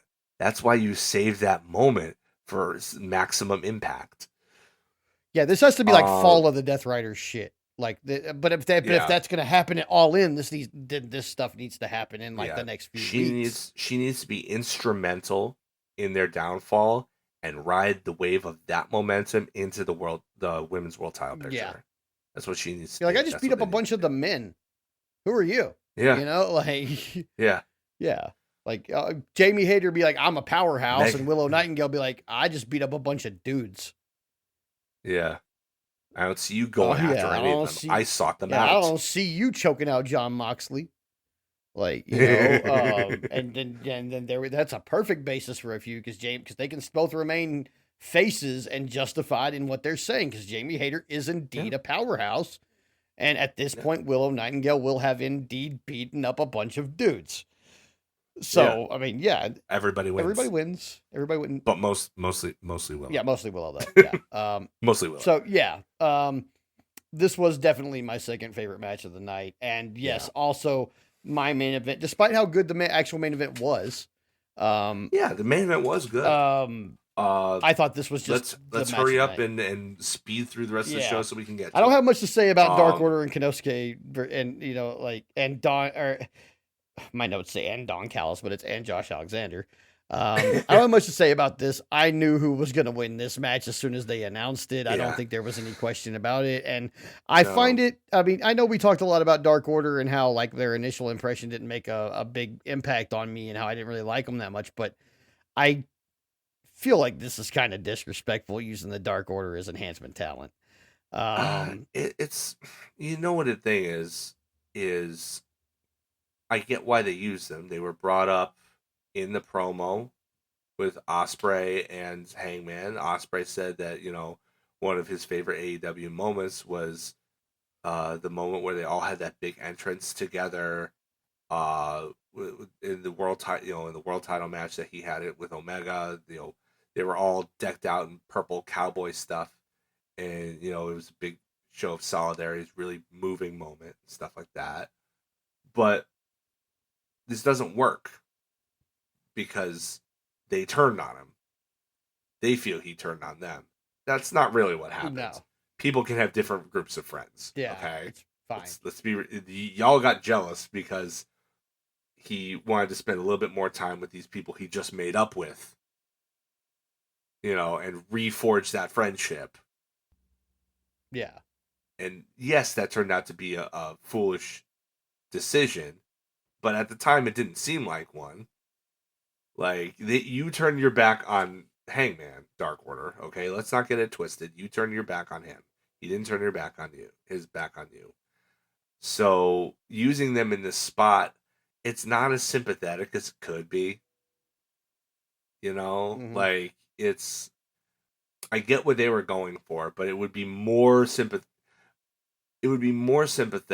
if they had distanced themselves from him because of how he had acted regarding Swerve, as opposed to wanting to be friends with the Bucks again earlier. Yeah.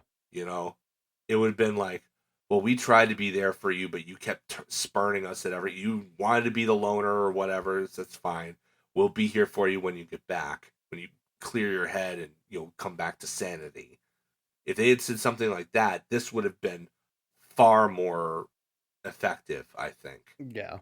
But as it was, this was just a squash match. Yeah.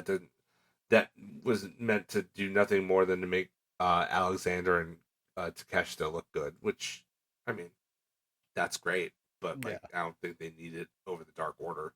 Yeah. Speedball versus Dralistico was after this, and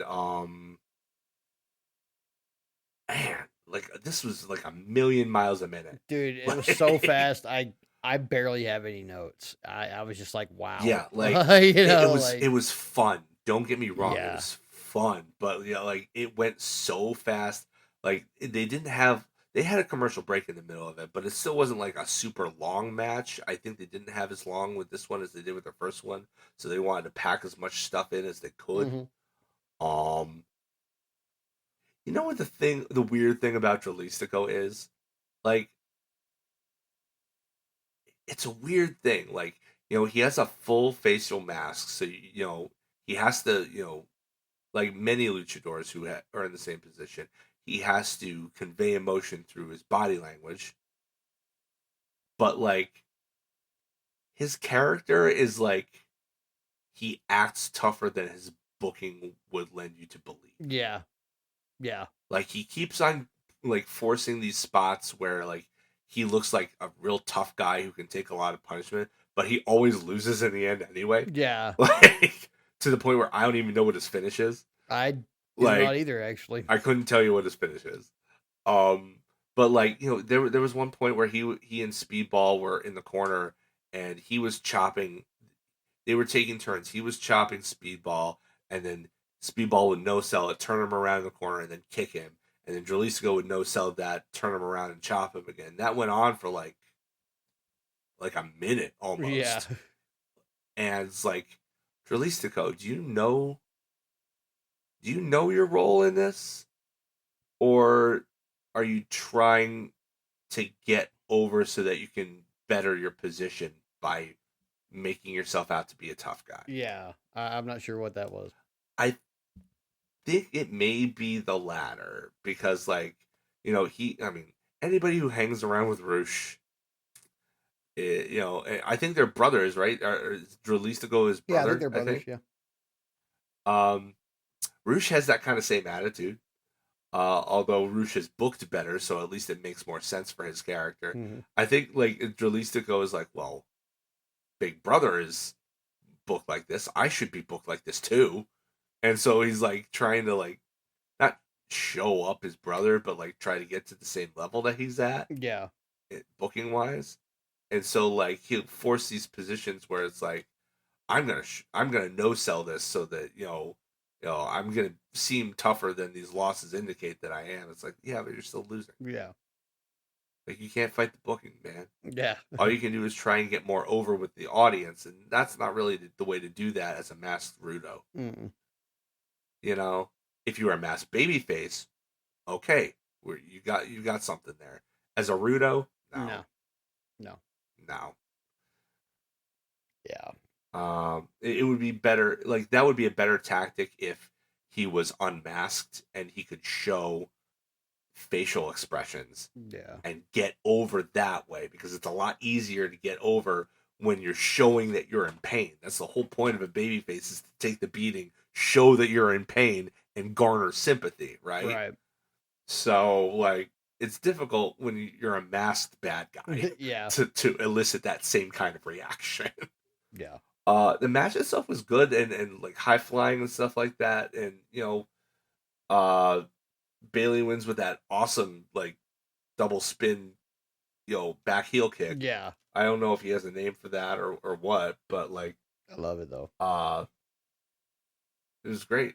It was fun. It was fun. It didn't last as long as I wanted it to, but Yeah. Roosh comes out afterwards and is like, oh, that's Roosh versus Bailey down the line. Yeah. So he took care of Kevin Knight, sent him to Japan, and I guess Speedball is his standby opponent. Yeah.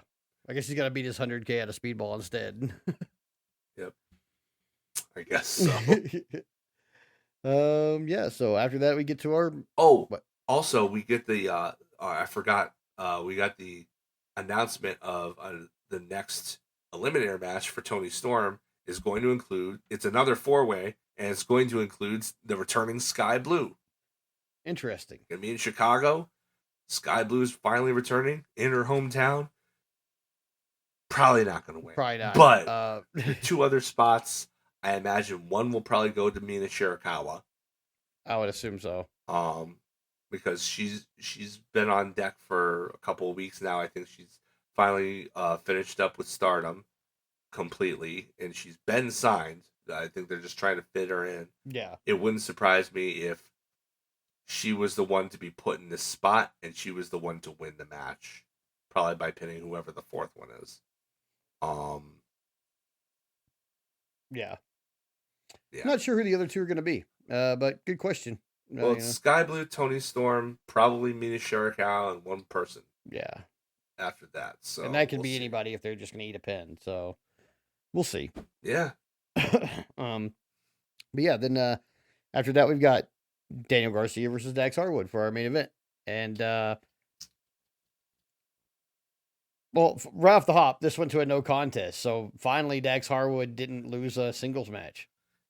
Yay! It was so weird seeing this kind of finish, though. Yeah. Like, they never throw matches out in AEW, like, ever. This was so like WWF 1996. I was sure this was going to be a DQ and Dax was going to win when Nigel walked into the ring right in front of the referee and hit him. Yeah.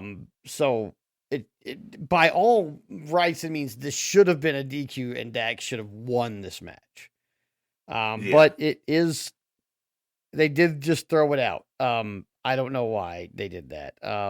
However, leading up to that, Garcia and Harwood was a great match, man. It really was. Yeah. Dax got some color. Yeah. He bladed off of hitting the post on the outside. Yeah.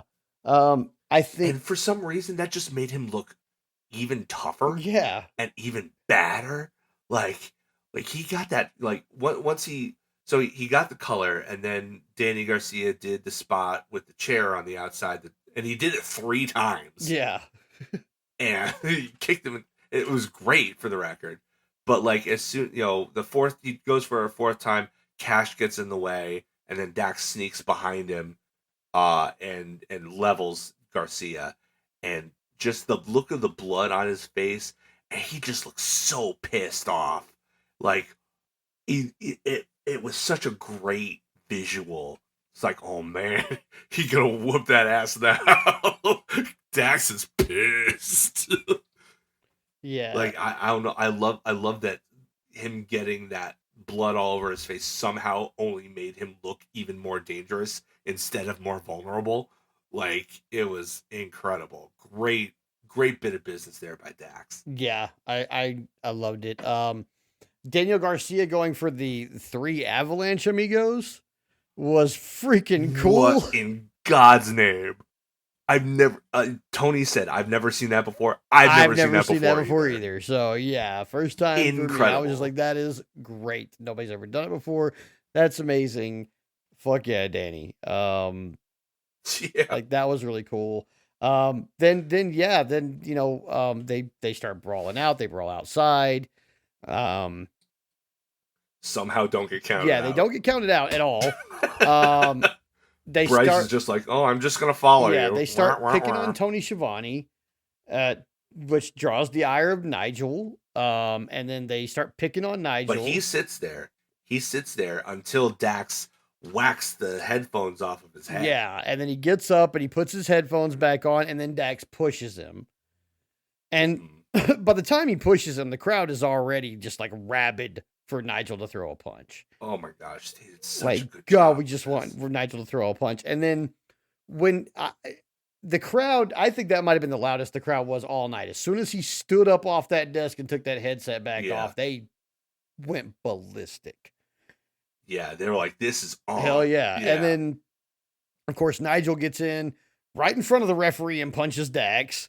At which point the match, I think at this point the match is thrown out, even though it should have been a DQ. But then Cash comes in. Daddy Magic. Daddy Magic comes in. He's fighting everybody because Stokely was interfering.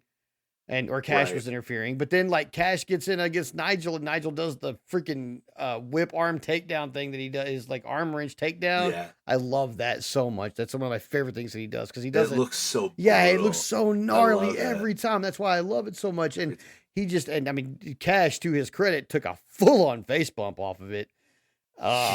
Just looked like he died. Yeah, it didn't look like he protected his face. No, at all. not at all. Not At at all. all. There was no Nope. extra hand on that. And I mean, I wouldn't be surprised if he broke his nose. yeah, on it, and the honestly. crowd lost their freaking minds. So even though the match was thrown out and the ending was kind of, you know, schmoz and all that, the match itself was super fun. Yeah, I wasn't even upset with the finish. No, not really. honestly. Not with Nigel being involved, which had me popping Yeah. already, you know. Yeah, like this just proves that, you know, the DQ or the no contest can work even as a satisfying ending if you do it right Yeah. under the correct circumstances. Yeah. Like just doing it every other match. Like I heard that for Backlash that it was like every single match, all 5 matches had interference. Pretty much. Like, yeah, Jeff Cobb showed up. Yeah, and they're putting him with the other Islanders, even though he's not related to them at all, and he's Filipino and not Samoan. Yeah, I don't really like that part. Yeah, it doesn't look good, No, guys. it doesn't. But it looks like look we might be good. leading towards like him versus Fatu at SummerSlam, which would be fucking banger. That would rule. Yeah, though. it would rule. I'll tell you what, that match would Yeah, rule. it would. But yeah, No. Backlash was like interference laden and horrible. I didn't like that part about it. I thought the pay-per-view overall was good, but yeah, there was a lot of interference, a lot of stupid angle stuff. Yeah. But yeah, this stuff. this was because just they the do right it so way. sparingly, and they chose to do it with Nigel, who like everybody adores. Yeah, everybody loves Nigel. Like, and he doesn't wrestle all the time. Like, so to get, and again, it's in defense of Tony Schiavone, who is universally adored. Like, it's so cool to see the heel color commentator be the protective big brother of the babyface play-by-play guy. Like, it's a really weird but very cool dynamic that those two have. And it's like, I don't know, like it's like I said, maybe it's because I am big brother. I've got 5 younger brothers, and like, I was never like physically imposing or anything. But if there was ever anybody picking on one of my brothers, it was like, no, I do that. You don't do that. I do that. That's my role. You don't get to do that. So like that yeah, I think it speaks to me on that level, you know. Yeah. Uh I really want I think they're going at Double or Nothing. It's going to be FTR versus Danny Garcia and Nigel, and I'm all about it.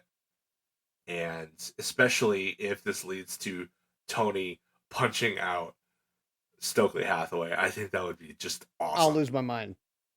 Even if the heels go over despite that, as long if I get that, I'll be happy. Oh yeah, Like 100% happy. I'll be happy. Yeah, I need Tony Schiavone to punch Stokely Hathaway. I need it in my life. It Yeah, must happen. I need Nigel to hold him in place, And Tony right? just to Nigel to hold him in place, and for Tony to knock him right out. yes, Oh, it'd be so good. It'd be fantastic. so cathartic. Yeah, I need that so bad. But yeah, this match was super fun. Great way to end the show. Great way to send people home happy. I turned the show off happy after Yeah. like there was some parts of it where I was kind of just zoned just because I was just like, this is just not holding my interest. But then, they man tagged Willow and Stat. This match like really got me over those waves of slight disinterest into like, oh hell yeah, okay, I'm back in it. What's up? So yeah, a good show altogether, I think. Sent us home happy. Started out good, so we'll see how all the stuff that happened here falls out next week, and how we kind of go forward from here. Because some of these where the end might be clear, how we get there from here is kind of in question. I think still a little bit because A little murky. yeah, we have like three weeks, and we're kind of already ready to be there. I feel like in a lot of cases. Although in some of these cases, I don't like some of these matches just aren't announced yet, and we have 3 weeks to finish building them out. But it's already started. Like we're probably going to get Daniel Garcia and probably Nigel against FTR or Daddy Magic with Nigel in their corner or something. At Double or Nothing. So I mean, I imagine that's happening. There's a couple others that like probably are going to happen. We just haven't officially booked them yet. So, kind of excited to see where this is going. But also a lot of them that I know are coming for Double or Nothing. I'm like, oh, we're ready. We're here. It's 3 weeks early. Yeah. Like we're like, let's do it. Like I'm already as hype as I can be. I don't know if I can hold this emotional level for 3 more weeks. I mean, I'm okay with the hype. I'm okay with it. Like the card as it stands looks like Hangman versus Osprey. You've got Hater versus Mercedes. You've got those are the only two that are announced. You'll probably have Anarchy in the Arena, which will be probably the Ops and 2 others. Probably, you know what? It'll probably be the Ops and Willow, and it'll be all of the Ops, including Hobbs. So Hook will be back. So it'll probably be those 4 plus Willow versus the Death Riders. Yeah. Probably Mox, Claudio, Yuta, Marina, and maybe one of the Young Bucks. Or maybe instead of Claudio, you'd do Pac's injured. Oh yeah, he is injured. Huh? Okay. So maybe Mox, the Young Bucks, Yuta, and Marina. Maybe. With Claudio supposed to be out. Right. Yeah, if he's supposed to be selling the injury. Then you have whatever Tony's going to be doing, because she's going to be doing something. She's probably going to lose one of these eliminator matches eventually, and face probably whoever that is. Maybe, if I had to guess, it would be either Megan Bayne in a rematch or Mina Shirakawa. Yeah. Then you have whatever the Hurt Syndicate is doing. If I had to guess, it would probably be Bobby Lashley versus MJF. Yeah. Then you've got probably FTR versus Nigel and Danny. You have Adam Cole versus maybe Sammy Guevara, Yeah, yeah, maybe him. or whoever else they may line up with it, and then they'll give. I bet they'll save a match. I don't think they'll have Okada have a match, but I bet that he'll interfere and enter in the arena to help Yeah, the Bucks. probably. But that's 7 right there. That's not bad. Yeah, Oh, and whatever Omega's doing, Omega will defend the international title against somebody. yeah. So So that's 8. yeah, that's about how what I expect. It seems like it's a there are a couple of really high stakes matches, and there are a couple of matches that are kind of placeholders because they've got bigger plans for All In, and I think that that's to be expected. Ultimately, Yeah, yeah. yeah. I think yeah, it's shaping I up to be mean, a good card depending on how it falls out. So maybe they'll put probably I if I had to guess the 0 hour or whatever they're calling the pre-show, yeah, 0 hour, yeah, right? I bet the main event of that will be Gates of Agony versus the Learning Tree. yeah, probably. I bet the Learning Tree will go over. Seems make more sense that way given the storyline. Yeah, Um, yeah, no, I think we have a lot to look forward to. I mean, a few of those matches are gonna be must see. yeah, they Like, are. it's gonna be crazy. Yeah, I think so too. Oh boy, I hate that we have to do 2 of these so quickly. I know. So for our call in the ring segment today, Sunday, May 5th, 2025, or May 12th, or May 11th, 2025. Sorry, I keep getting that messed up. We can edit it in post. Yeah. So for our call in the ring Just say it segment, again. Sunday, May 11th, 2025, as we record this, today it was reported that ECW WWE legend Sabu has passed away. I hate doing these, man. Especially he was 60. Sabu was younger than my parents. I don't know. We do not know any cause of death. There is no confirmed or reported cause of death. We will not be postulating on what it possibly could have been. No, We just know that it's he's not our passed. job. Yeah. We just know that he's passed, and with that, like we said, we're not gonna keep it company specific when we need to eulogize somebody because they deserve it, and Sabu definitely deserves it. For my part of it, just for time's sake and to try to get all of it out there on the table quickly. Down the street from me when I was a kid was an old man named Fred. Fred gave us his backyard to do backyard wrestling in. Fred invited us over on Sundays for WrestleMania and other WWE pay-per-views. I watched at least 3 Royal Rumbles at Fred's house. Fred was just this really, really nice old man with a really, really nice wife. And all their kids were grown, and they loved just having us around the house. And they would cook for us and let us wrestle in their backyard. We built a legitimate wrestling ring back there that they just lent us the space for. And Fred's not with us anymore, but I love Fred. But Fred is how I came to know about Sabu. One of my friends came in one day and he was like, man, Fred started ordering this new company for the pay-per-views called ECW, man. There's this guy on there. You got to see him. And I'm like, okay. And at the time, my friend is trying to explain to me the triple jump, chair, ropes, into the crowd. He's trying to explain this to me, and I don't understand. Because at the time, 95, maybe? Yeah. I was not exposed to anything like this. None of us had been. You know, I mean,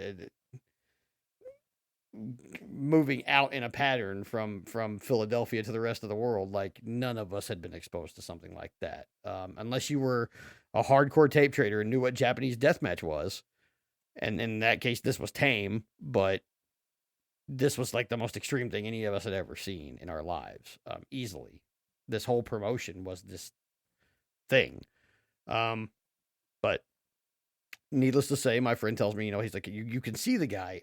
He's like the TV show comes on late at night. I only see it at Fred's when mom and dad are hanging out there real late, you know, and I'm, you know, just kind of, you know, try to go to sleep on the couch or whatever. He's like, but Fred orders their pay-per-views, man. He's like, there's one this weekend. You got to come watch it. I'm like, okay, cool. I make plans. I go watch it. I can't remember exactly which pay-per-view it was, because at this point I've seen them all like 6 times, because there's not that many of them.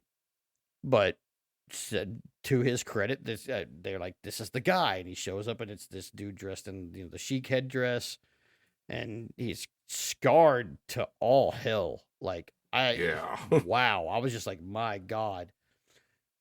And sure enough, in the course of this match, he does this triple jump, chair, ropes, out into the crowd. And I am immediately enamored with this person. And then it's time for a promo. And he doesn't say dick. He just points at the sky. And I'm like, this guy is insane. And I love it. And then they start describing him as like the homicidal, suicidal, genocidal maniac, Sabu.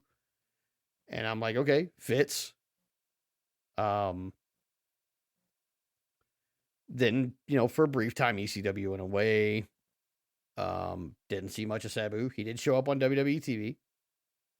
And then they brought back ECW as a brand under the WWE flagship, and he showed up there. And, you know, there's been several like ECW dedicated pay-per-views and little stuff around that he did that I've been able to view. And as I understand, up until even, I think that I heard about him having a match, like somebody, there was a thing, like a trending Blue Sky subject about a match he had like last week. And I'm not sure what happened in the match, but It was his last match was over WrestleMania weekend. yeah. So he had, so yeah, recently had a match, like a few weeks. And like, this was totally unexpected. Definitely a blow. Because young wrestling fan me, that's still inside me, that still drives old wrestling fan me like a car, because my tastes have really never changed. Sabu was like a god to me as a kid. Like, how could this guy possibly do all of this crazy shit that he does and live? First of all, Yeah. but not just live, but no, he's back next week doing it again. And then, oh, nope, this week there's a pay-per-view, so it's twice. You know, like, he was something else. He was something special. And then to then be able to view wrestling through the lens that was tainted by his blood, I would say, was a whole different experience. Because then you see, like, okay, now we've all developed a taste for this. Yeah. Like, Sabu was an acquired taste for a typical wrestling fan of the early 90s coming out of the 80s. But boy, did you acquire it. But then you acquire it, and then you realize that wrestling is changing. And that's how I knew, like, wool trunks, say your prayers, eat your vitamins. The indestructible Hulk Hogan era is fucking over. Yep. Because people like Sabu exist, and they're out here literally putting their body on the line every night just to hear a few hundred people cheer in a fucking bingo hall. Yeah. And then, you know, subsequently pay-per-views and around the world, and people knew who he was, but even in its day, ECW was really a niche thing. Like, there were tons of wrestling fans in WCW and NWO and WCW, you know, and WWE and stuff, but like, ECW was still, despite how popular and legendary and cult following it is today, at the time was super niche. Like we didn't, Yeah.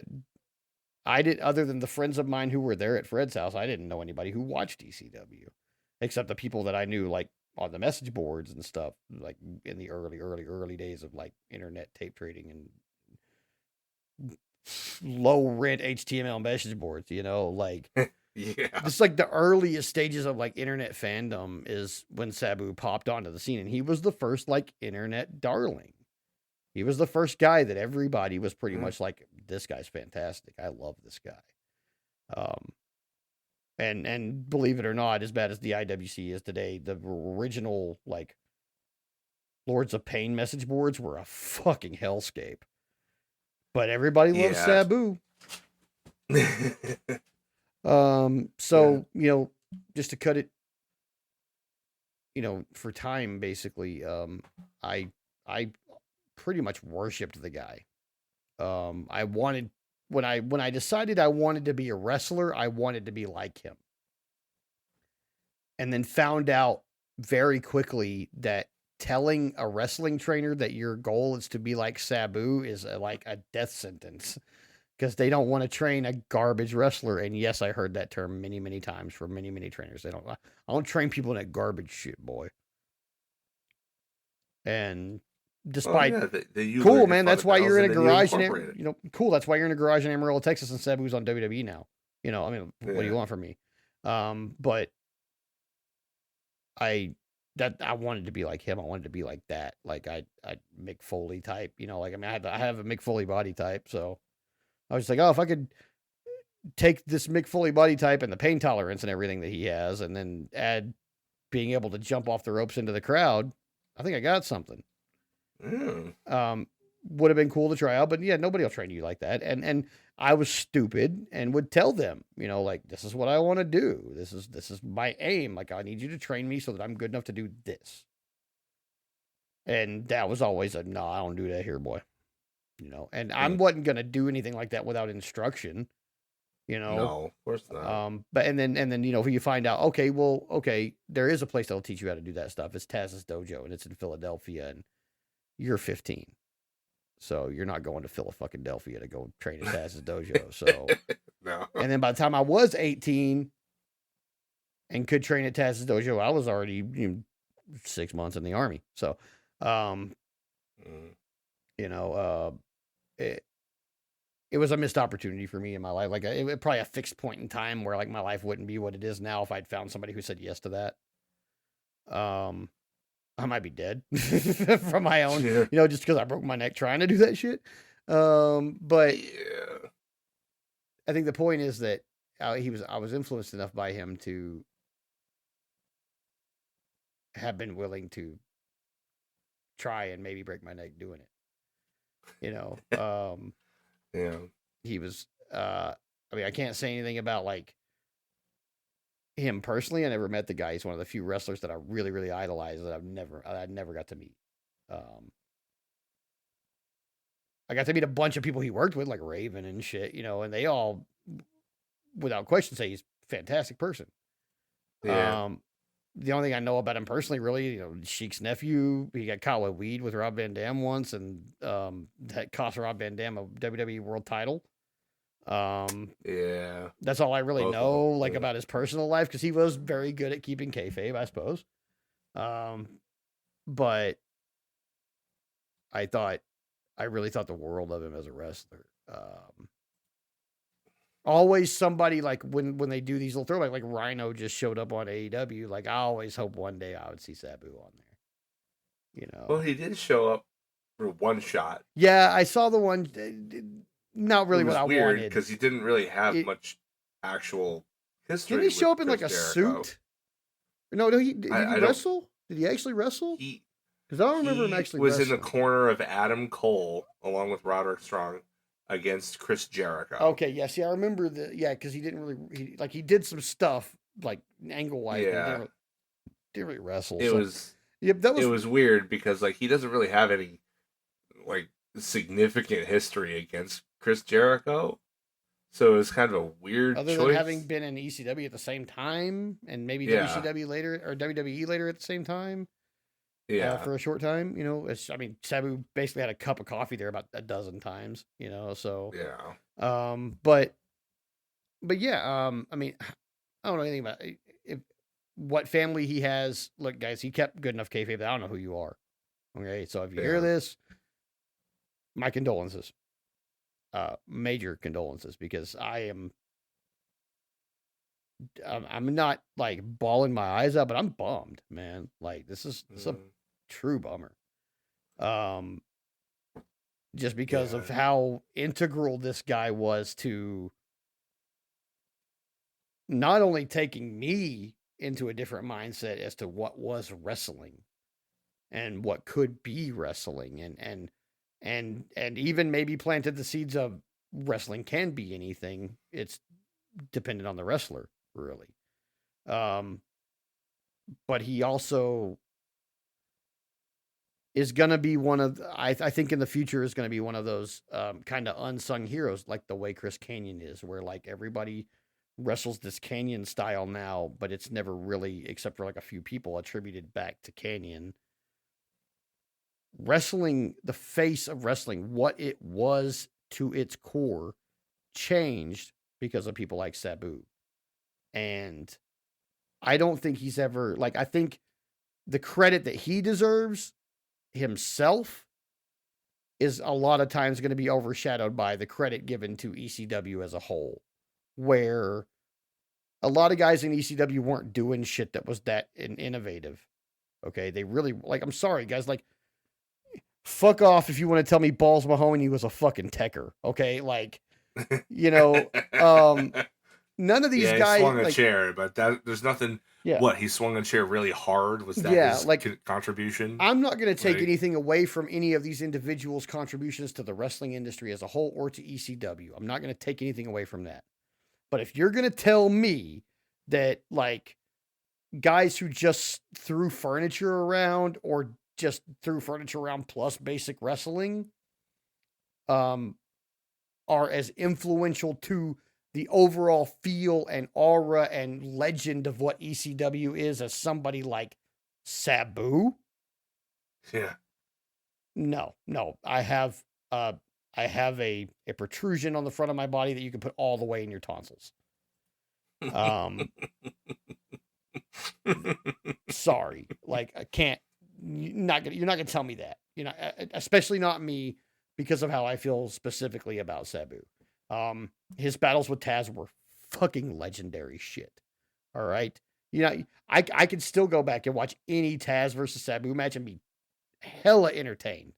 And Oh honestly, yeah. when if the week of wrestling's been shitty or not up to par, I do just that.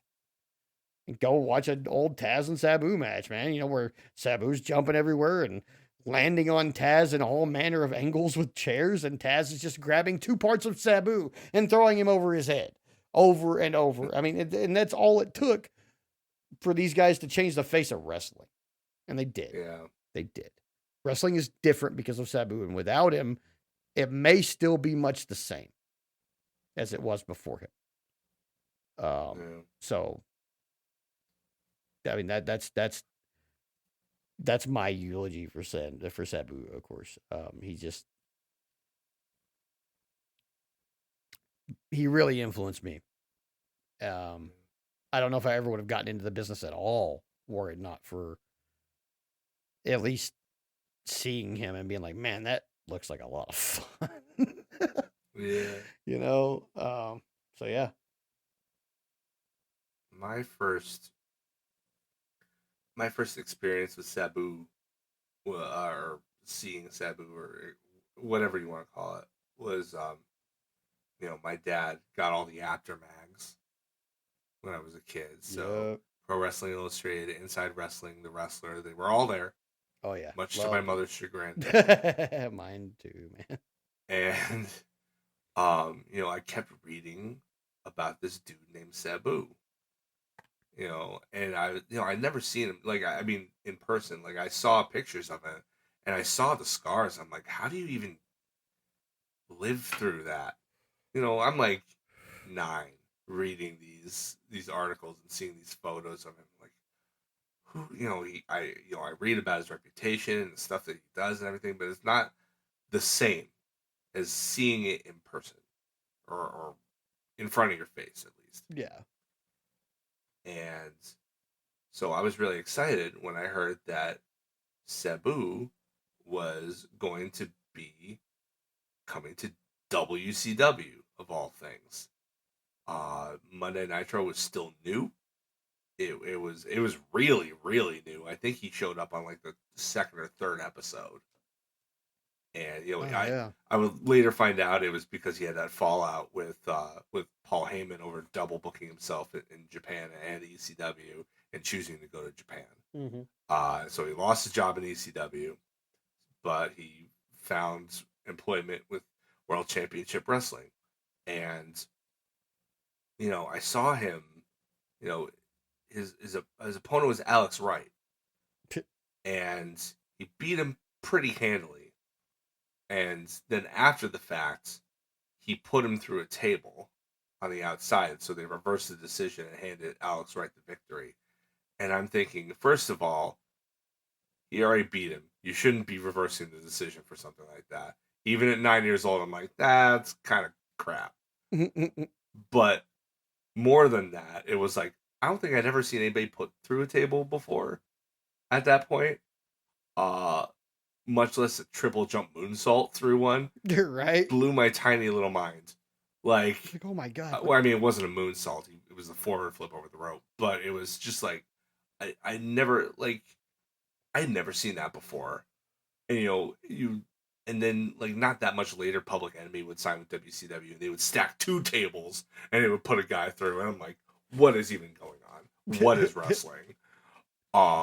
Wrestling is amazing is the answer to that question. Yes. But like he only did like a 2-month stint in WCW before he mended things with Heyman, and he went back. But like, I remember really, really, really looking forward to those matches because there was this very real aura of,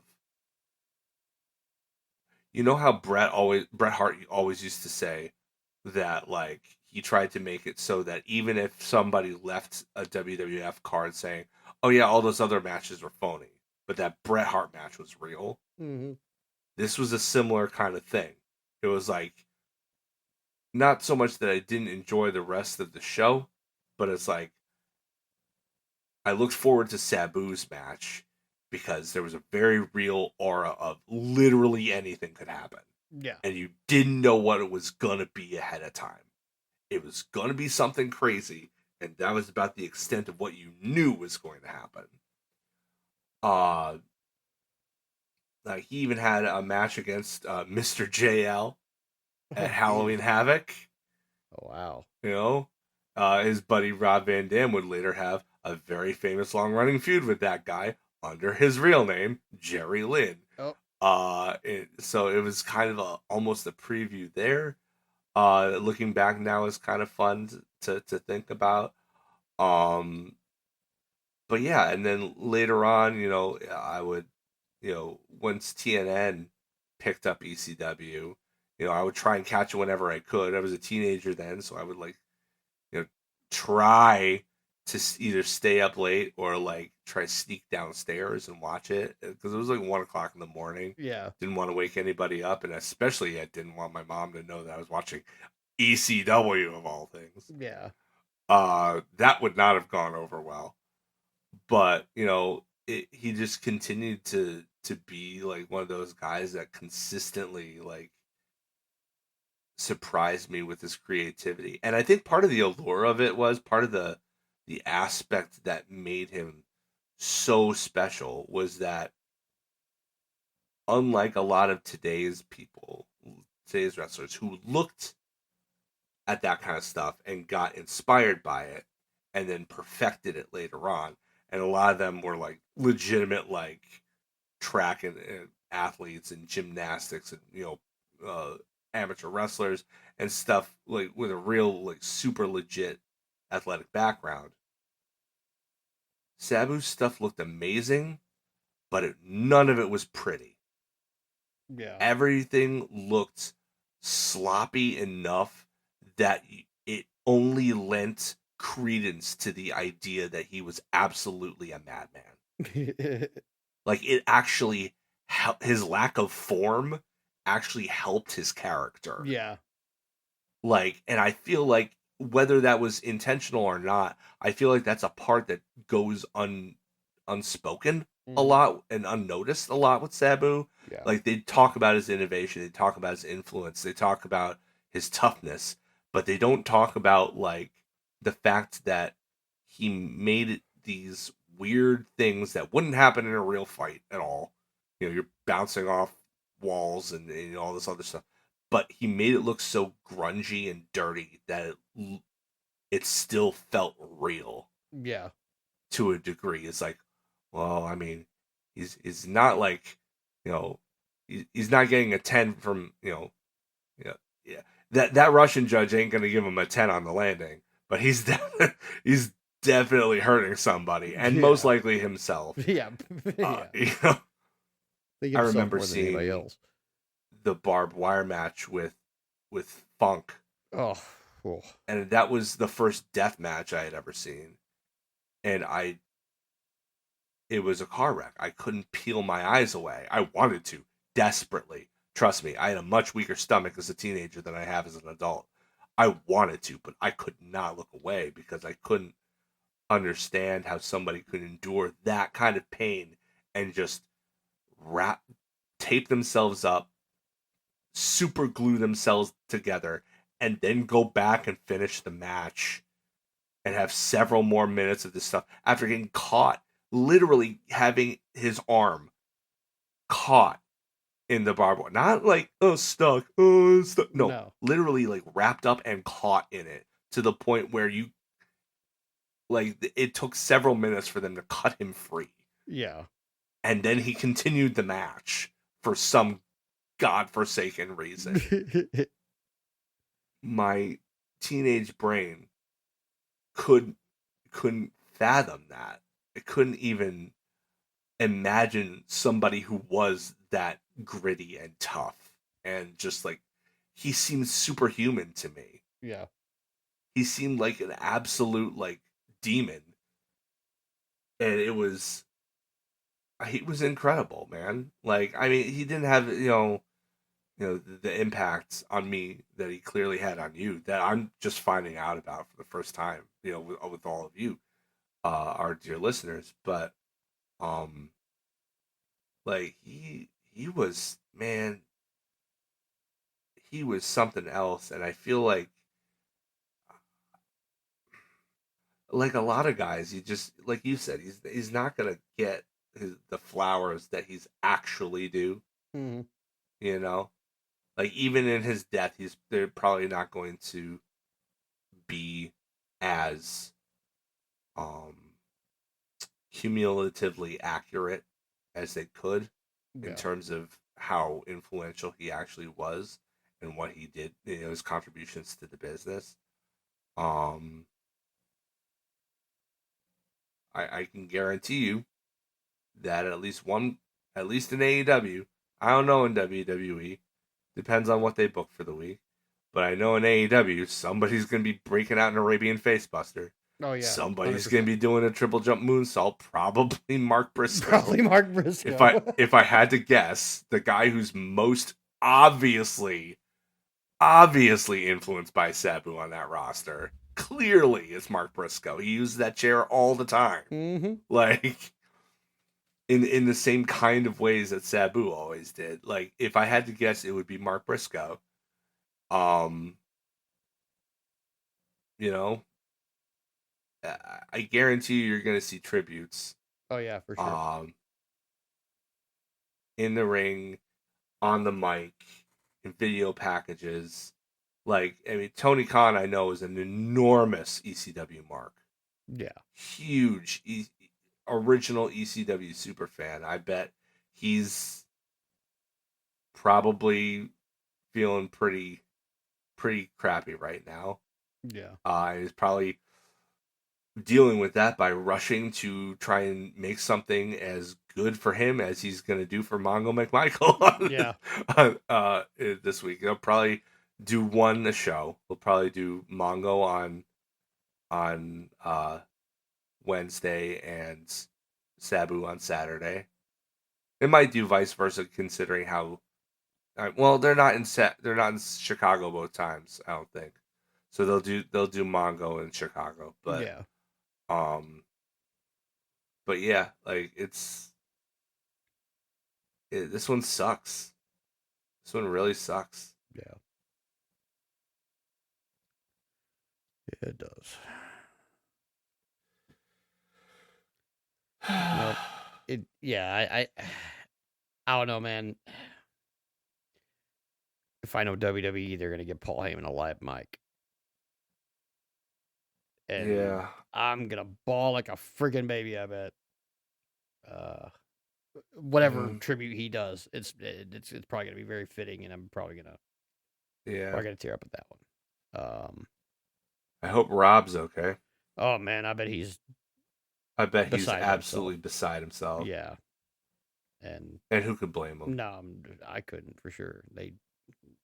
That's his best friend, as far as I know. So yeah, it's a tough one, man. Because he influenced so much about like what I thought was wrestling, and just he changed my whole perspective on things, and that's like a very powerful person to be able to do that, and I don't know, this is particularly rough. Yeah. Well, rest in peace, Sabu. Yep. Rest in peace, Sabu. You were loved and appreciated. Yes. In your time, and hopefully that you'll continue to be for future generations. The internet is a thing, and the internet doesn't forget. So hopefully your legacy will be living long after you've been gone. Yeah. So. But yeah, hate to end it on a downer note, folks. But next week we'll I mean, we can't control when somebody passes, but hopefully nobody notable will pass, and we can end on a little bit more fun note next week. Yeah. We'll try to bring y'all an extra fun segment. But yeah, other than that, keep your head up out there. Y'all be safe. We love you, and we will see you next week. Yeah, take care of yourselves. Peace out, guys.